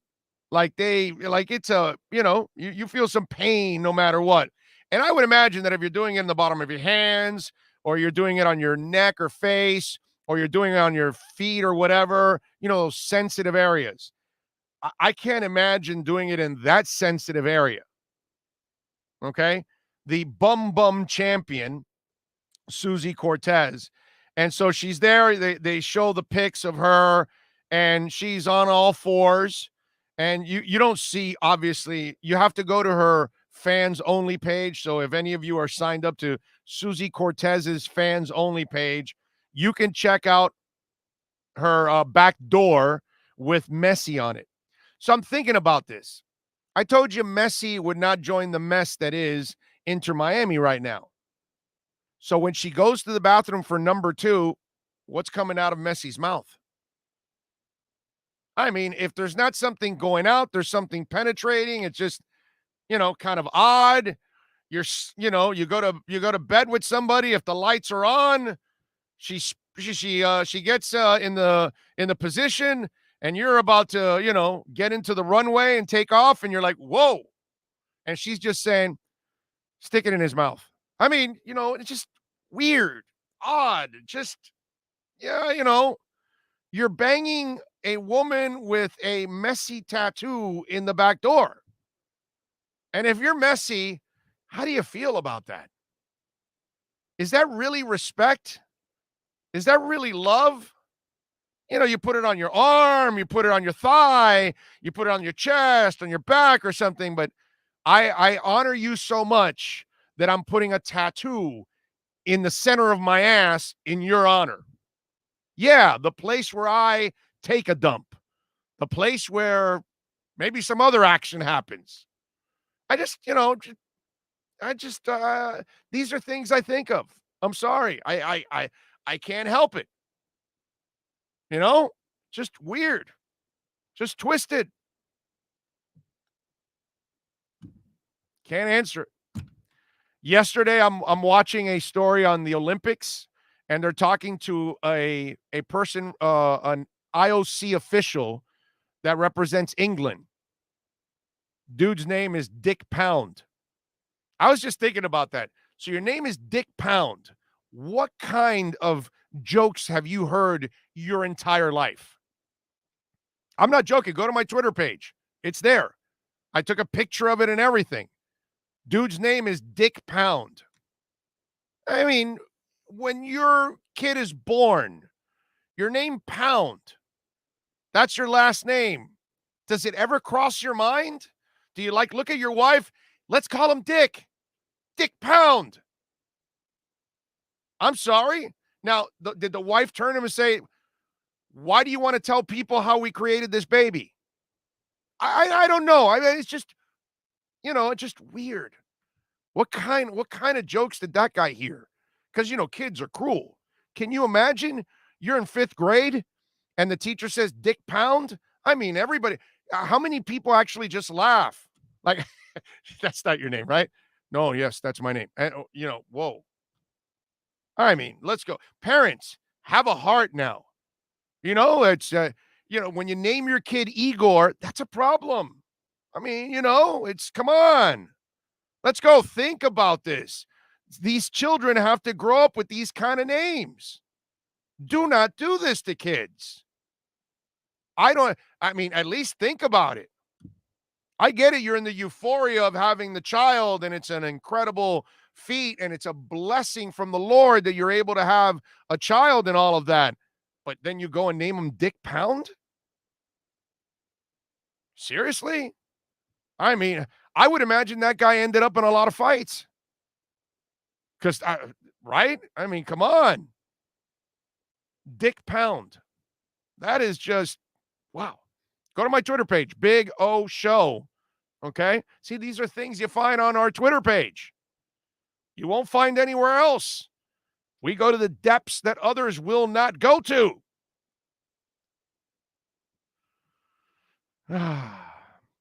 Big O, when you were a beat reporter, did you ever meet Greer? Yeah, man. Yeah, I talked to him. I talked to Greer several times, not just at the facility. Actually, believe it or not, I talked to Greer more at the Orlando Football Classic, at the East-West Shrine game, at the Senior Bowl. Why do you think I go to those places?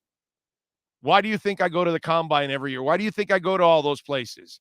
Why? Because I get to talk to GMs and personnel directors, whether it's pro personnel, college directors. I get to see scouts. I get to talk to them. I go have beers with them and all that. I haven't hung out with Chris, but I have talked to him on the field after practices, all that kind of stuff several times. Overall, yes, definitely. But several Dolphin guys on the road, I get access to them a lot. At home, we get no access to them. It's impossible. That's why I started going on the road, because there was no way I was going to make any headway in this business if I did not go on the road to physically meet people so I can get information. Big O, are the rumors and concerns about Tua from some in the front office true? I don't know what you're talking about, bro. What are you talking about, bro? What are we talking? Are you talking about Adam Beasley? Seriously, bro? Are you talking? I love Adam, bro. There's no concerns. Okay? Adam's just right. He and Florio just write the drama because that's what gets clicks, bro. It's an easy, lazy take to have. It's not the truth, because they've shown you what the truth is. They've built completely around the kid. They've done everything. They got his quarterbacks coach fresh out of high school in Charlie Fry. They're designing the offense for him. They got quick twitch receivers. I mean, I don't know what more people need to see. They're committed to this kid. Now, in a year or two, if he sucks, yeah, they got to go to another direction. Duh! Everybody knows that. But I don't expect that to happen. So, you know what, Jose? It's the same thing that's happening in crypto. We had a lot of normal, hardworking people that have lost billions of dollars in the last couple of months because they fell into the FUD and they believed the bullshit that people were throwing out there in crypto. Okay, while we know the power brokers are controlling it right now and lowering the prices and putting the scare so they can jump in, because there's billions of dollars sitting right now in stable coins, and they're going to go right back into the crypto market right away. And pretty soon you're going to start seeing this thing take off again, right? And then a lot of people that lost money, they got frustrated because they believed in the freaking FUD that was all crap. This is what's been going on. It's football FUD. What's been going on with Tua, okay? Tua FUD. That's what I should call it. Don't believe the Tua FUD. That none of it is true. Not Florio, not Beasley. They're both wrong, dead wrong about that, okay? So look at all the moves they've made. Doesn't make any sense that you would acquire all this, and now you're going to have to give up a ton of picks to get somebody else. That just doesn't. That just doesn't jive, man. Let's see. Hey, oh, you're a pervert. We love it. Thank you, sir. Appreciate it. Let's see. Messi and his family was just here at Hard Rock Guitar Hotel. There you go. Was he jamming? Omar himself admitted that any article about QBs get 3 times more clicks. Add hot topic controversy to that, and you have clickbait. Exactly. That's all. That's all. I love Beasley. Nothing personal. But for me, in my book, that's all he's doing is clickbait crap. That's it. That's all he's constantly stayed on that. And guess what? He and Florio have constantly been wrong throughout. You know? So, hey, keep going. Maybe Tua doesn't work out a year or two from now, and then you can say, oh, you see, I told you so, when it really wasn't. They're committed to Tua. They're committed clearly to Tua. Everything's been done for Tua to succeed. They're not going to give up on the plan now. Plus, it's going to make the front office and the coaching staff look so much better if they found their quarterback and they brought him along and they developed him and he became a stud here. It's really, I don't mind adding Aaron Rodgers, Deshaun Watson, if he's innocent, okay? Because if he's guilty, I don't want that scumbag here. You know, if he's dirty and he has been doing this to women, then I don't want anything to do with the guy. I don't care what he can play. But I get it if you want to acquire an accomplished quarterback. I got no problem with that. I understand. You want to win. Got no problem. That's why you acquire Shaquille O'Neal, and that's why you acquire Alonzo Mourning and Timmy Hardaway and LeBron James and Chris Bosh and Jimmy Butler, because you're trying to win. So I get trying to acquire a great talent. But everything that's happened throughout the entire offseason only dictates one thing. They are completely committed to Tua. That's all it said. So, love Beasley, but I think he's dead ass wrong. Okay? I think he's just writing clickbait. That's all he's doing. And I think and Florio does that for a living, as it is with Pro Football Talk. So I expect it from that website. You know what I mean? But that's, you don't have anything else to say. I told you guys this. It's boring to say what I just said about Tua. Why? Because it's the truth. It's boring. It's dramatic to say, oh, they still could be trading for him. Oh, they could be still questions about him. Oh, they're concerned about him. That's always better. But yet, none of that has ever reared its ugly head. None of it. Now, maybe a year or two from now, after legitimate stage for him, and you watch what his performance is, then yeah, maybe at that point they make a move because he hasn't reached the pinnacles that they want him to. Okay, I can live with that. I can understand that. That makes sense. But no, I'm sorry. Don't believe the bullshit. That's all I can tell you. This just in from Beasley. Marino working out for the Finns. Hey-o, tell you what, that expansion draft on ESPN yesterday was boring. Yeah, but the Marshawn Lynch one was entertaining. All right, we'll take my boy, whatever it was, Bell or Hell or Cell or whatever the guy's name is. That was funny because he couldn't pronounce the last name. That was so Marshawn. It's not even funny. NFL just informed clubs that if a game cannot be rescheduled during the 18-week season in 21 due to COVID outbreak among unvaccinated players, the team with the outbreak will forfeit and credit lose. Oh, there you go. There you go. Wow, bro, that is awesome. That's a great rule right there. Now the Dolphins can take down the Bills because Cole Beasley will take down the Bills. Yeah!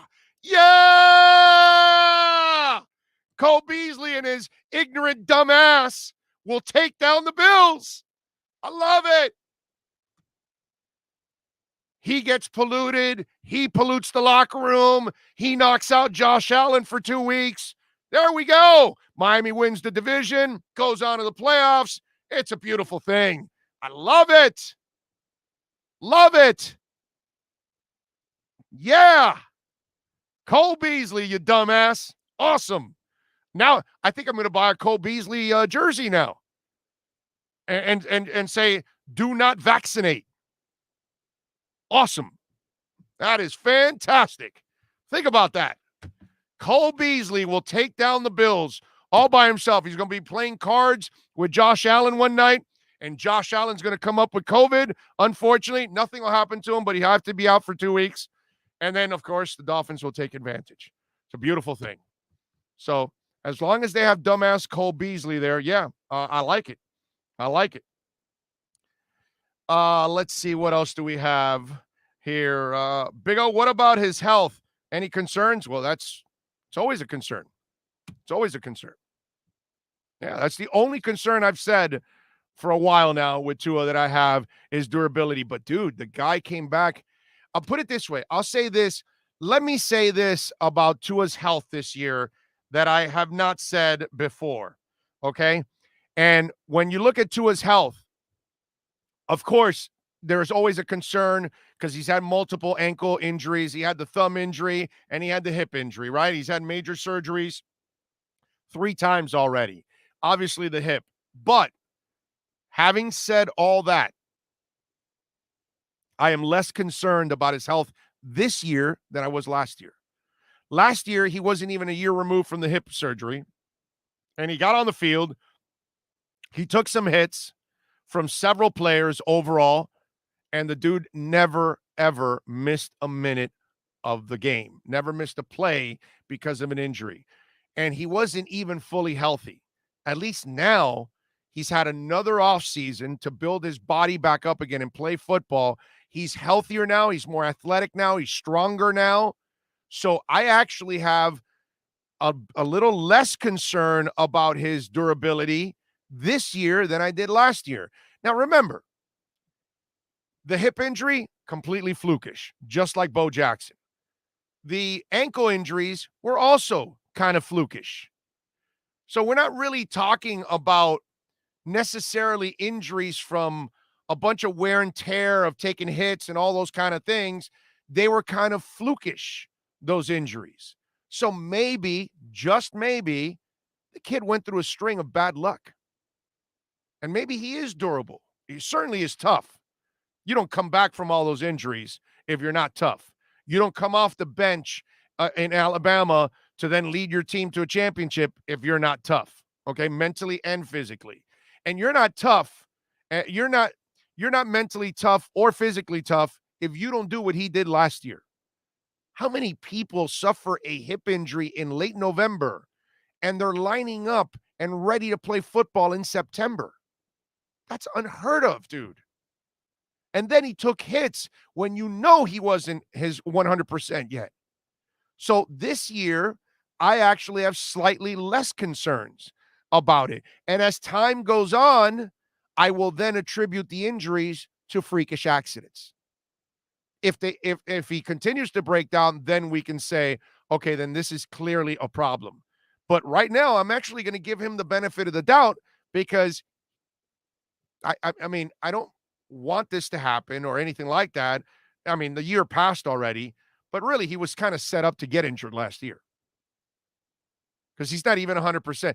I wasn't a big fan of having him active in September. Anybody that heard this show, you know it. I wanted him active late in the season when he had a year already of rehab. I was worried about it. But having said all that, he was healthy enough, tough enough to survive this past season and played 10 games of football, man. 10 games of football is tough in the NFL. So this year, my concerns for Tua and his health are slightly less. That's what I would tell you. Okay? And I'm with you. Tua will ball, baby. That is definitely it. Oh, I think UM has suspended Avante. Yeah. But suspension. You better go look at what the hell's going on in this case and make sure that you know, if he is guilty, get him the hell out of there, man. Get him the hell out of there. By the way, congratulations to Maria Taylor. She is headed to NBC. Good for her. Go somewhere where you're wanted and leave the places that you are unappreciated. Okay. And that's why I wanted to leave QAM badly, but obviously I was under contract, so I was tied. And when I remember when I got fired, I was the happiest that I've been in a long, long time. And why? Because you don't want to work somewhere where you're not appreciated. You know what I mean? So thank you all out there. We are wrapping it up here. Don't forget, please subscribe. Please smash the hell out of the like button. Follow us on Twitter for all the news and comments and crazy-ass posts at Big O Show. Email, if you're ever when you're listening to the podcast all throughout the day, night, weekends, whatever, you got a question, a comment, an insult, BigORadioShow@yahoo.com. And, of course, Cash App and Venmo, as always, another way to support our show, Cash Big O Show. I love you all out there. I thank you all out there. We will see you tomorrow. Omar Kelly, Manny Navarro, so far set. We may have another guest. We will have a locked and loaded Friday show for you tomorrow with plenty of things to talk about, as we always do here on the program. Thank you all for tuning in to the Big O Radio Show. Subscribe on all platforms. I love you. Y'all be safe, all right? Be good. Starting in August, longtime Miami Heat insider Ira Winderman joins the Big O Radio Show. Ira will give insight twice a week on your favorite NBA team. Heat fans get the information you crave from one of the best in the business. From weekly appearances to breaking news, join Ira Winderman exclusively on the Big O Show. Found on most platforms.